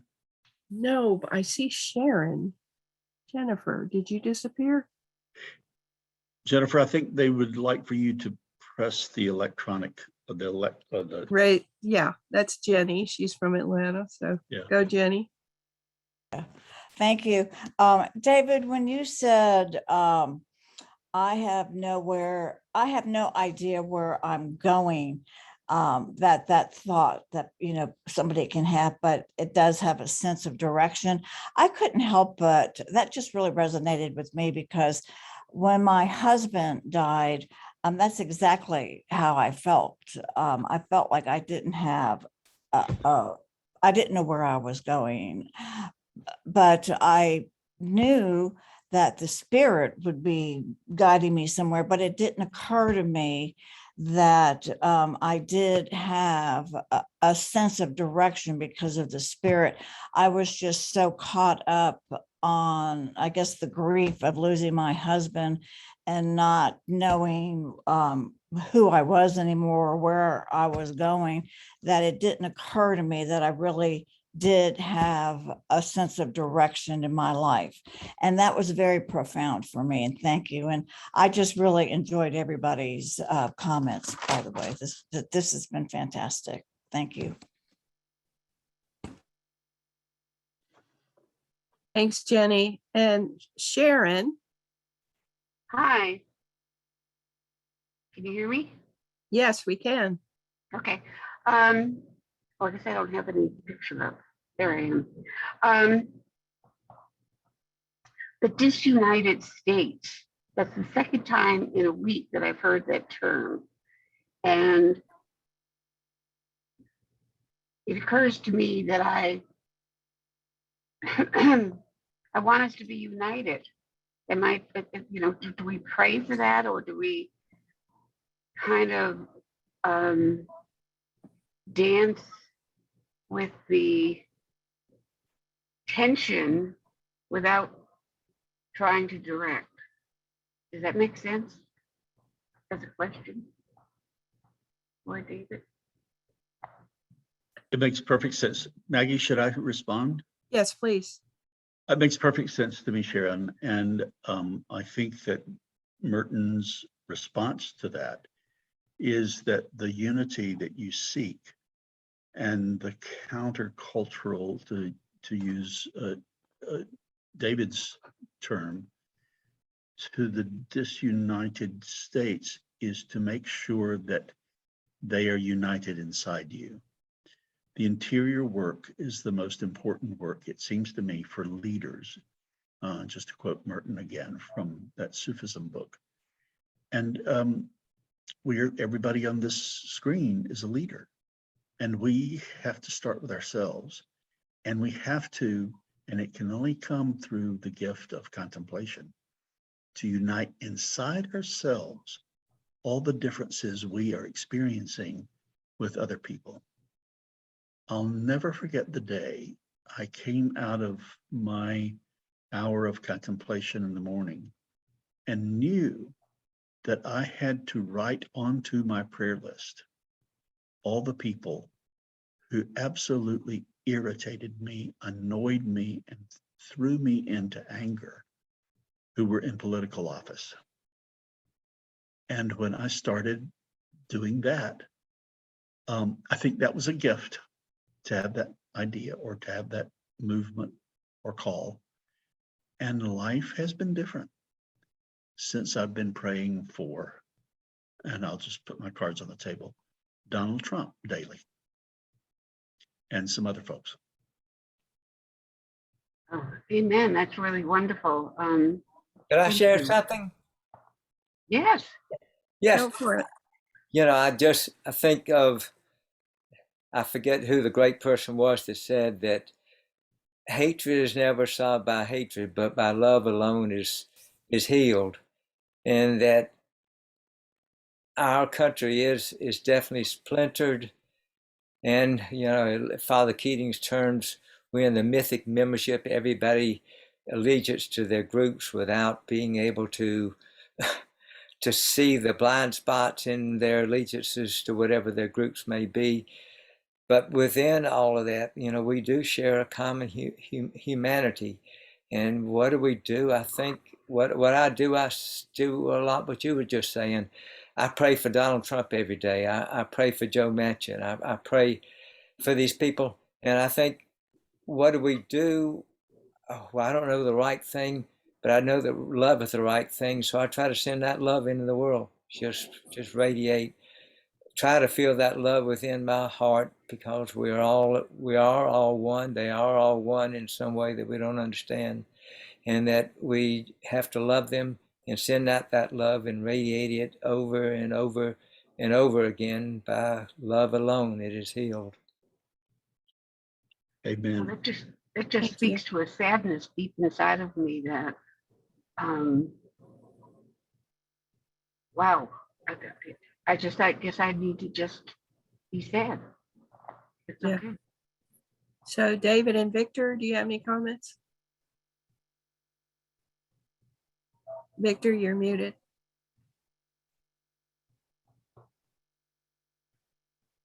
I really don't have anything to say. Thank you. Well, I wonder, in the chat, Sharon Junn Yeah. raised the question. I agree that mystics is the future of Christianity. Some Christians may have resistance to the term mystics. What are some ways to introduce it to them in an inviting way? I wonder if Victor has some thoughts on that. Yeah, I'm not sure that I do. I'm really not at all good at having dialogue with people who disagree with me, who I disagree with. But I think probably the first step is to just listen carefully to where the resistance is from. What do they say about why do they say, and get beyond whatever little slogan they may throw out. First of all, you may have to get beyond the first two or three and say, well, what's underneath that? And then, you know, sort of offer to them a reality that may not be part of what they're already thinking. Thank I you do- all. I do think it's important for us not to impose our language on somebody else. And it's not required for somebody to use the word mystic. But what we're talking about is an experience of God. And Sharon is so appropriate to bring up her feelings. That, you know, we experience God through our feelings and also outside our feelings. And we don't have to impose the use of the word mystic on anybody. Language can get in the way. Yep. You know, there are other synonyms, so it can be off-putting. So Greta, you can unmute yourself. It strikes me that people are more mystics than they wish to acknowledge, and that the word itself is the problem. Because I think if you start by asking people if they've ever had experiences that took their breath away, you're going to get all kinds of stories. And I think that's the place to start, to help people to see that they are already involved with this. It's just the word that's turning them off. Yeah. Great, thank you. I do have a comment. It's not quite related, but if you have a spiritual director, or if you are a spiritual director and you're working with different people over a period of months or even years, the thing that is really most striking for the director who's learning, is that every person is so utterly and completely different from every other person. And so we, because of the way we're educated, have the bad habit of thinking that we can put people into categories, or if we desire, we can tweak them a little bit and get them a little bit more like ourselves. But what you learn, and Merton knew this as a spiritual director, is that each person is reflecting, each person is a mirror of the image of God. And so we did an oral history with Merton and talked with a lot of the younger monks. This is in 1980, 82, who knew Merton because he was their spiritual director, or he was teaching classes to the novices. And what comes across in those interviews of men like Brother Paul Quinan, who now is 40 years beyond 1980, is that when you were with Merton, it was like no one else was in the room. It was like no one else was important, and Merton could establish this one-on-one relationship. And that's what finally contemplative prayer is also beginning to do, establishing a one-on-one relationship. And that can be done in all different kinds of ways, with sophisticated reading, or just joking about life in the monastery, which is often, Merton would say, pretty funny. Okay. Thank you, Victor. So Joanna, you're from Corrales. Oh, thank you. It has been a wonderful conversation this morning. My question, concern, issue, I'm wondering, we're talking about all this heady stuff where we're all in our own head, we're all in our own heart, we're recognizing that we're one with every single person, but where do we put our feet on the ground and our hands on the table? How does that work?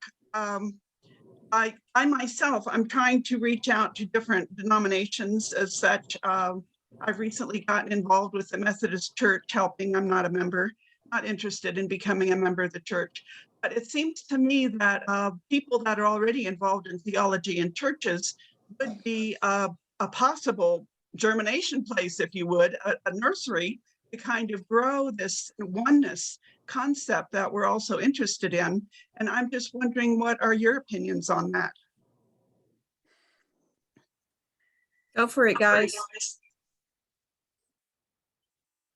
Yeah, I want to say, first of all, I don't have a program for this. And second of all, as I said, I'm really not very good at dialogue with people of differing opinions myself. But I do think that in any congregation, well, I can't say any congregation, but in some congregations, it's possible to start a small group, just a prayer group, call it silent prayer, something like that, or a Bible study group,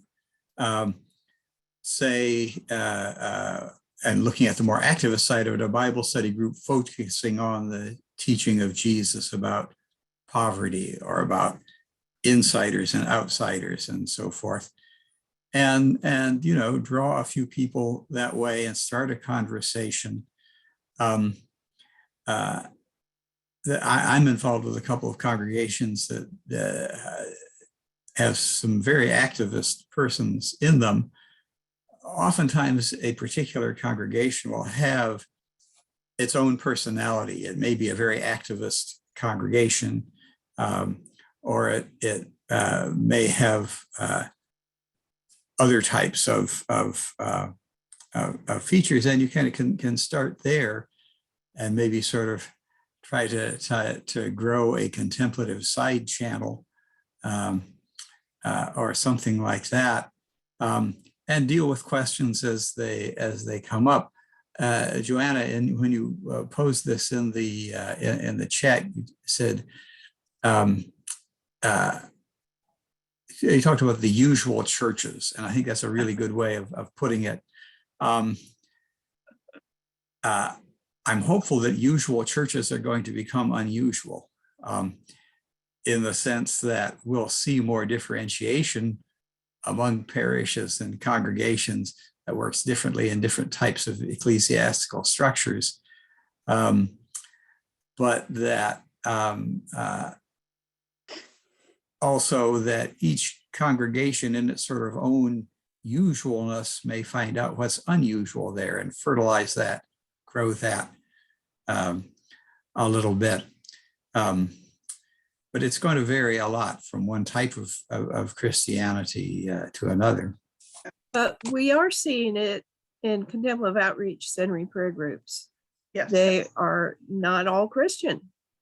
And Vernon, I think you could speak to that. Good point.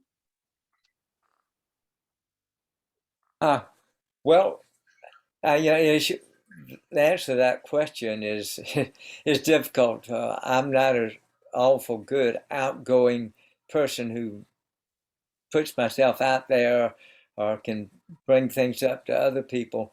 But I think just by your very beingness of who you are, you have friends, you meet people, you're in groups at church, they see who you are and how you are, and you can talk with them, maybe get a group started, maybe just, get to know your pastor, talk with him a little bit about what you've discovered, and would they like to hear about it? Would they like to have more, have a talk? And as far as the people that are being non-Christian, yes, we've had through our groups, we've had atheists and agnostics and people who have been practitioners of, Eastern, to me, it doesn't matter, the people in the groups. I think as Father Keating said, with that thing that spokes to the wheel, there's only one truth there. This may be the path of Buddhism, Hinduism, or the path of art, or the path of, no path. Everybody is a potential seeker, and there's just that one truth there. And when you are able to be quiet and sit and let go and surrender, you become aware of that truth. So it's centering prayer, I think, is open to seekers of all faith or no faith. Well, and also they have meditation chapel, which has people all over the world. It's just 24 hours. You can go online to Contemplative Outreach and find it. And it's the sharing in the group that unifies, because you're sharing the journey together. Victor, did you want to say something? Well, actually, I wanted to read something. I have something in front of me. It's a footnote, which was in the edition of Cross Currents that we did in 2008-9. And I wrote a short piece about Merton's tapes. As most of you know, there are about 100+ hours of tape that's been released. Anyway, what I have in front of me is some remarks that Merton made to his students. And often when you listen to the tapes, there's small talk, just conversation before they actually get into the topic. And this particular tape has paragraphs that we've transcribed where Merton is talking about Martin Luther King, talking about contemplation, talking about the fact that contemplation turns up in a funny way sometimes. And he said to his students, talking about African Americans not all being crazy and wanting to blow up the world and so on. He says, but just to give you a funny and strange example of how all this works, today at Gethsemane, quite by surprise, 2 young Black men and a white man came to the Abbey from the ghetto district of Cleveland, Ohio. I got a message to come and see them. They said, well, we're living the monastic life in Cleveland and we wanted to talk to you about it, and so forth and so forth. And now the first thing about this is that they came from this tough section of Cleveland. And I said, is there anything happening there in Cleveland? They said, no, everything is all right. All they wanted to talk about, though, was the monastic life they started. They rented a house for $50 a month. The place is falling down. But anyway, they can live in it. And there they have a nucleus of people living the monastic life, mostly centered on meditation. Well, where they meditate is in the attic, and they just get up in the attic and meditate. There's not much more than a bare roof. And incidentally, I handle all kinds of monastic problems around here too. Characteristic monastic problems with you kids, what you do, what the neighbors do, and so on.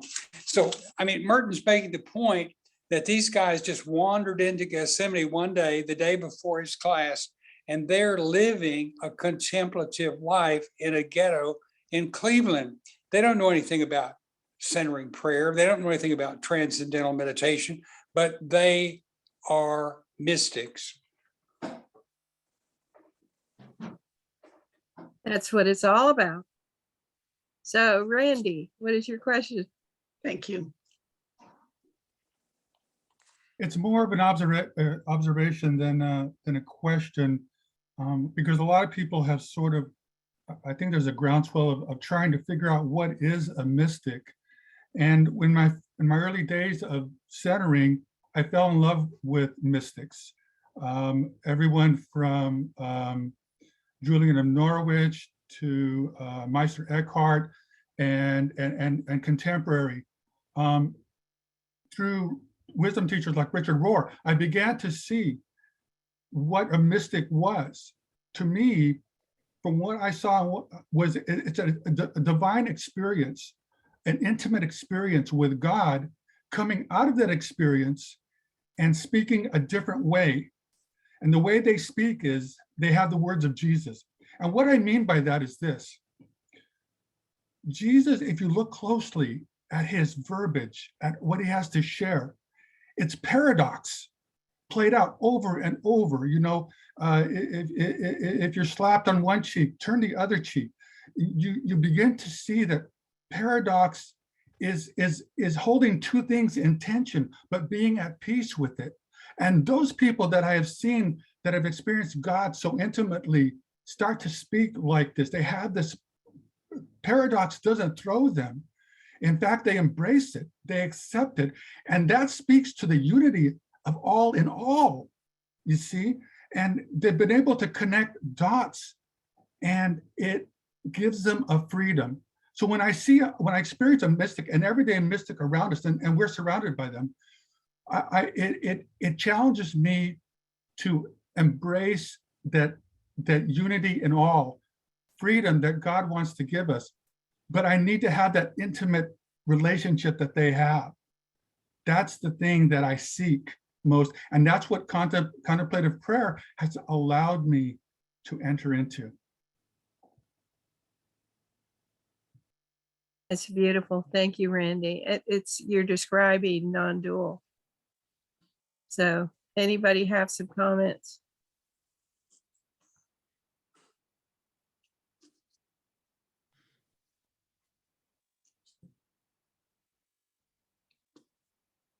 There was one question for Ed, and I'm not sure if I'm pronouncing it right, for Maria Esther Rodriguez. Is there any presential workshop on this theme? I asked that question also about that word. I don't know that word. Is she here? Yes, I'm here. Okay.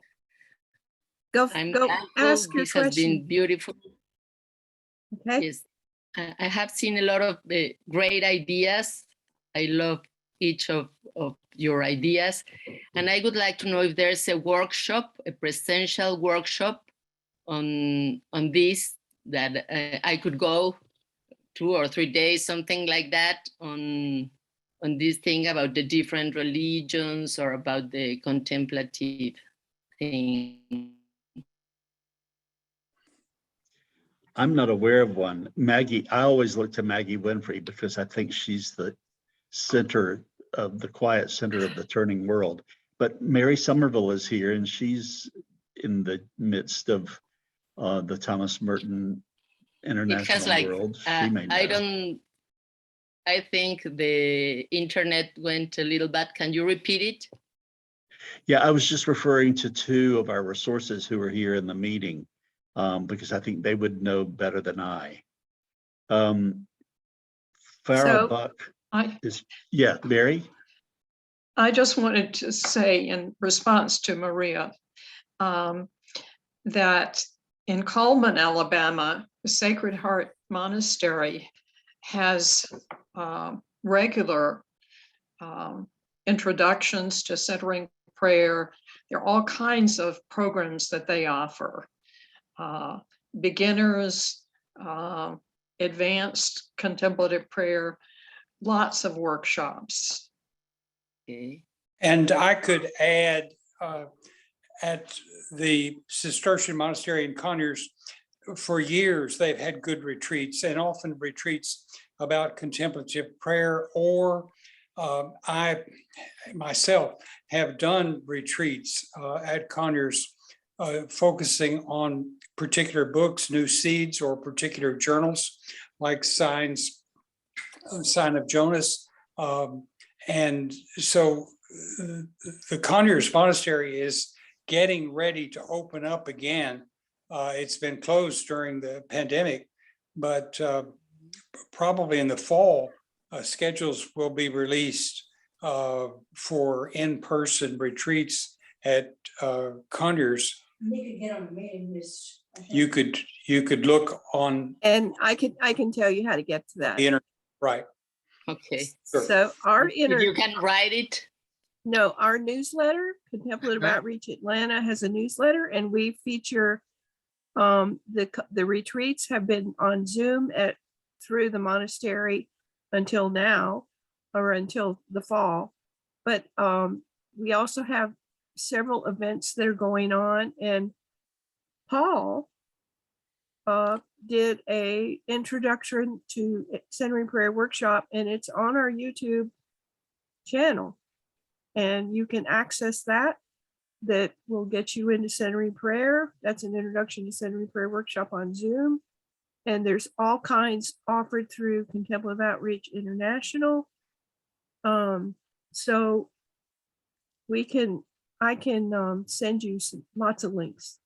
Okay, thank you. And I Yeah. see that I think you are from California.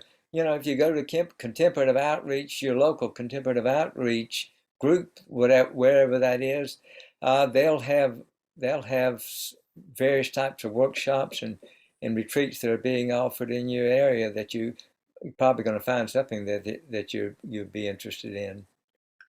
Okay. And si hablas español, hay una extensión contemplativa que tiene talleres y todo en español.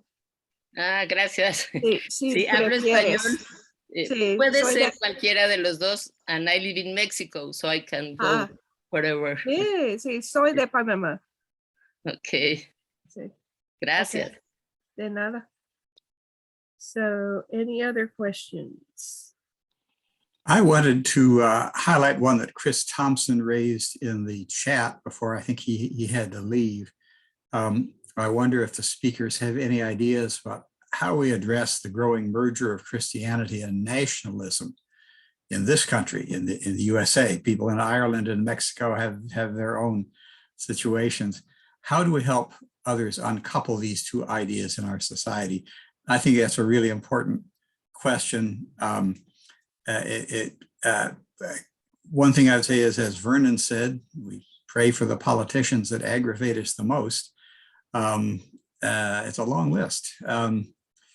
I put a book in the chat that came out several years ago, The Myth of a Christian Nation, that is helpful background reading in terms of addressing people. And you know, we live in our silos. I guess blessed that in my family and friends, I don't have people I have to have these horrible conversations with. And so I don't have any practice. I don't know how to do it, but I still think that listening carefully, what is it that they're saying? Where is this coming from? At the bottom of it, there's probably a fear, but you can have to listen for a while, I would imagine, until you can get to that. And I'm very sure that the one thing that would not be helpful is the one thing that I'm most likely to do, and that is just to rant and say, have you ever read the Bible, for Pete's sake? There's no America in the Bible, come on. That doesn't help. Listening first. I would agree with that I'm blessed to be a member of a group called Citizens Climate Lobby, and way we say we should work with everybody is with respect, appreciation, and gratitude. So you listen to them, you empathize. Everybody has their own viewpoint, and even though they're different from ours, it doesn't necessarily mean that they're all wrong. Maybe they're right, and we have to acknowledge that. But I agree. Mainly listen with respect, asking questions, showing that you care, you appreciate their point of view, and then they might be more willing to listen to something that you shared, not dogmatically or as a matter of fact, but is coming out of a belief that you have that they might want to consider. And I want to say one other thing, kind of on my topic about future Christianity. The future Christianity will be transnational as well, as it was in the beginning. If somebody maybe should need to mute themselves for getting some echoes there. But if you read the story of the day of Pentecost and about how many people there were from nations all around that area, the church for its early centuries was not only in the Roman Empire, it was also in the Persian Empire, it was down into Africa and going to the east and going into these wild heathens in Europe and so forth. And I think that's what we can look to for our model, is to realize that Christian faith has always had its expressions in such a multitude of nations. Yes, and talking about nationalism, it's all over the world. You see it with authoritarian governments, right? Like in Hungary and other places. So it's not just here. So we're getting up on 12:30 when we said we would close. Any other closing remarks you guys have? Or burning questions? Burning questions? Yes. No. See, Blythe is raising her hand. I don't know that she knows how to. Oh, who? I'm sorry. Margaret Jeffers. Blythe is my daughter, so I don't know how that came on, but she did, she uses this computer also.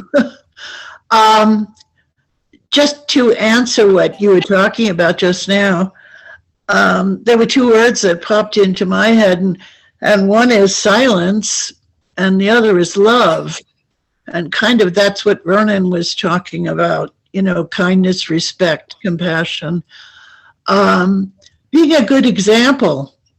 I had a dinner party Saturday night for neighbors, and they're all Trumpies and Southerners. I'm a Yankee in Georgia, and just being able to host a party, cook the food, just love them, being a good example. The divine lives in all of us, and we're called to this. We're even anointed to this centering prayer. I feel that we need to trust the divine in us, to believe that we're actually designed to believe. I came into Merton when I was in high school, Catholic high school, where I had 5 orders of nuns, but I believed that I was not Roman Catholic, but Judeo-Christian, because I lived in New York City and had many neighbors who were Jewish. And I always have felt that God has us in the palm of his hands. I came into centering through Shalem Institute. I joined that in 1975 and was in their long-term meditation group with Jerry May and Tilden Edwards. And we met every Friday. I met with them every Friday for 7 years. And and I met Keating because Keating was up in Spencer, so he came down to sit with us in meditation 2 different times. But I did study or take the video course on centering prayer, but I was involved in other ministries until I finally retired and came to Atlanta in 1970. And when I was 70, our children and grandchildren live here in Atlanta. And Thomas Keating appeared at the same time in Marietta, Georgia. So God just sends you where he wants you to be. We live and move and have our being in Jesus, in God. And he has a purpose for us. And it was amazing to me. I was kind of giving up board membership and Christian therapist and stuff, and was retiring to kind of just be present to grandchildren and my own daughters. And instead, here was Thomas Keating in Georgia. And so I got involved at St. Anne's Marietta in centering prayer. And that's where I've been for the last 17 years. I just think that we need to, what Vernon again said, I just so wrap up with Vernon on surrendering or yielding. For me, it was yielding. Today is my 62nd wedding anniversary. And I had no intentions of getting married in 1960. I agreed to teach overseas in France and Germany. But my neighbor and friend for years flew home to New York and proposed marriage. And I thought he was crazy. He was a friend. I'd gone to his college dances and stuff, but he was just a friend. And I wasn't about to get married. I was going to go ski Europe and teach school. But I listened to the God within. And I just had to listen and realize this is what God wanted, that I marry Tom Jeffers. And I responded to that. I trusted. I always had faith and trusted. And I may not have known at that time that the divine was in me, but I trusted God, and I did marry Tom and moved to Hawaii for years. And not only became the Judeo-Christian, but was really now involved in the Asian culture and working with that and just working with that kind of civilization, very Polynesian also. So God led me where he wanted. Shalem led me into meditation, and Thomas Keating led me in Merton. I mean, I read Merton all the time as a young woman. I was thrilled with somebody going to Columbia University. No, he spoke to me. And even when I felt things were over my head, I just was like a pilgrim on the journey. And everything that you said today, all of the presenters, I have taken Kramer up at the retreat center, but Vernon and David, it just, every part of it affirmed my own journey. That's what we all need to know, that we're just fellow as Vernon says, beginners, we're on a journey as pilgrims. But we know that God is in us. He lives in us, and we can trust that. And here I am, as I said, 62 years later into marriage, when I was even afraid to enter it, and into centering. And I feel that the way you get people to join things is by your witness, by your love. When you love people and you're kind to them, and they know your, what you do in your prayer life.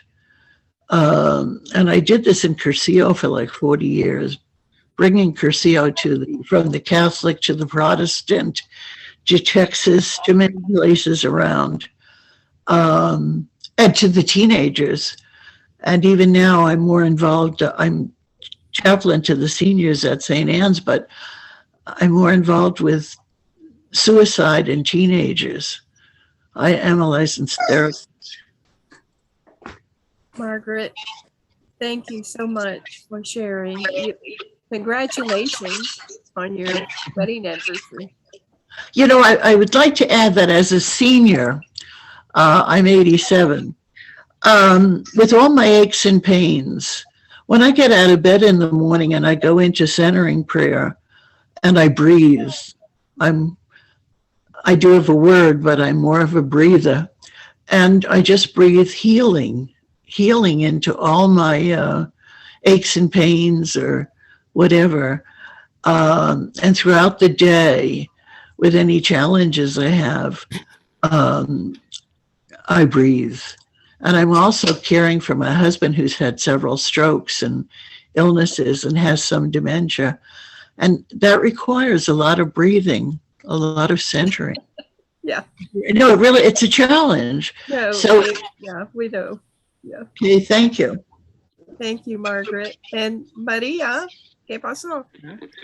I just moved because I didn't hear very well where I was. The last things you said, I will take only 2 minutes. I heard something about in different countries that you can learn, no? These are great ideas that I've heard, but they are not new for me. In Mexico, there are workshops and different things where you can learn this, but I wanted to go like deeper, no? Because God is the center of my life and I want to learn always, no? With very nice people like you. But Teresa de Jesus in Spain in the Middle Ages had this beautiful connection with God and the prayer, no? Being his friend, and tall in Germany and a long time ago, no? So this is, well, as you all know, this is knowing from all times, no? And it is great that we are bringing it back now to get it to the future, no? And so thank you very much.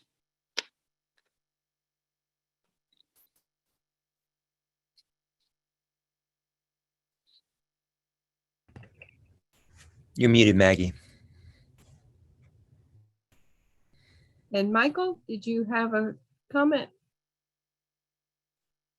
Yes, I wanted to keep in touch with Blythe, if I may. Blythe, would you be able to? I emailed, I texted you there to maybe. Oh, that's Margaret. It's really Margaret. Blythe is her daughter. That's right, Margaret. I'm sorry. Yes, Margaret. So, Margaret, do you give permission for me to give him your email? Margaret, you're muted.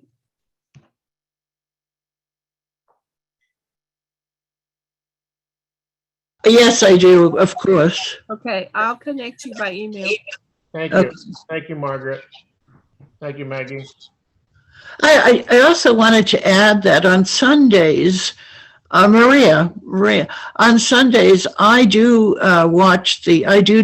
participate in the liturgy of Lawrence Freeman from France, and it's very worldwide, very, very worldwide. It's the worldwide contemplative community.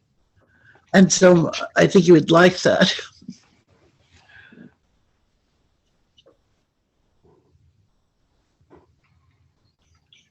we have to bring this to a close. A bunch of our people have to leave. And so we would like to say the closing prayer from Father Thomas.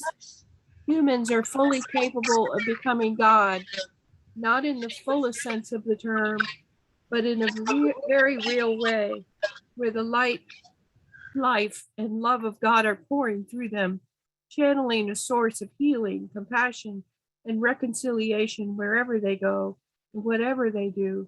They are rooted in the divine compassion and mercy and are manifesting the pure light of the image and likeness of God within them, which is the assimilation of the mind and heart of Christ in everyday life. Thank you for coming and blessing us with your presence. We will be sending you a resource letter and a recording next week, and after we post it on our YouTube channel. And Paul is going to take us out. Thanks, Maggie. This is a song that came about on a retreat early in the year. I don't know about y'all, but I think for me, one of the hardest things is just to believe what the voice of Christ is always speaking over me, of just how much I'm loved, how beloved I am, how worthwhile I am. And I don't have to prove anything, and I couldn't be any more loved. And I think that true self, I can just imagine Jesus with eyes of unconditional love looking in and just drawing out that spirit within us. And I think every time that we enter into centering prayer, what we're doing is we're surrendering to the heart of God, and we're allowing ourselves just to be held. And through experiential knowledge, we learn that we truly are fully loved and fully worthwhile, which then that starts to take care of all of the natural, the false tendencies and the side effects that play out in day-to-day life. But this is just a prayer that I felt like God was singing over me on that retreat, and I'll sing it to close, and it can be maybe a closing prayer.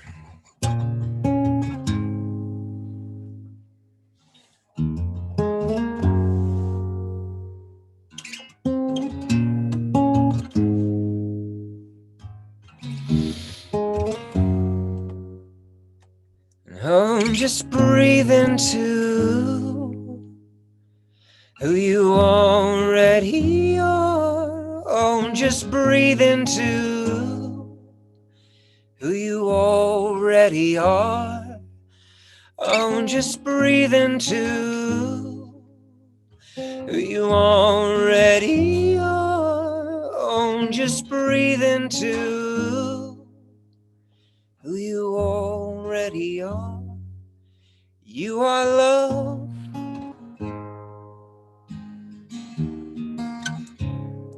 You are peace.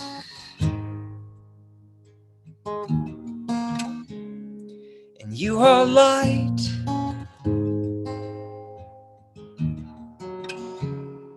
And you are free.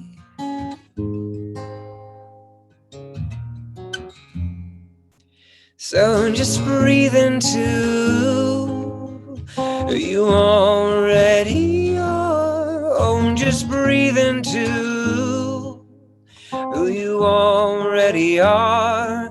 Oh, just breathe into who you already are. Oh, just breathe into who you already are. You are love. And you are peace. And you are light. And you are free.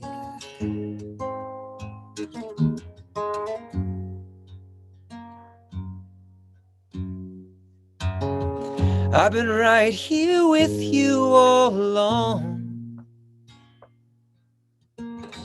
I'm the voice from deep inside, and the breath inside your lungs. I've been right here with you all along.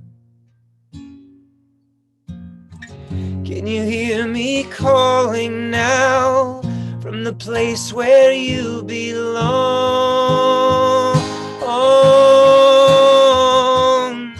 Just breathe into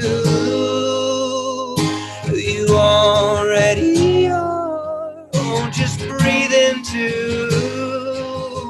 who you already are. Oh, just breathe into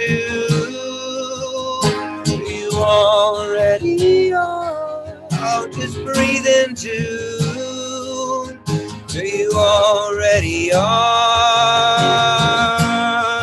Oh, who you already are. And who you already are. Who you already are. Who you already are. Just breathe into who you already are. Breathe into who you already are. Oh, just breathe into who you already are. Breathe into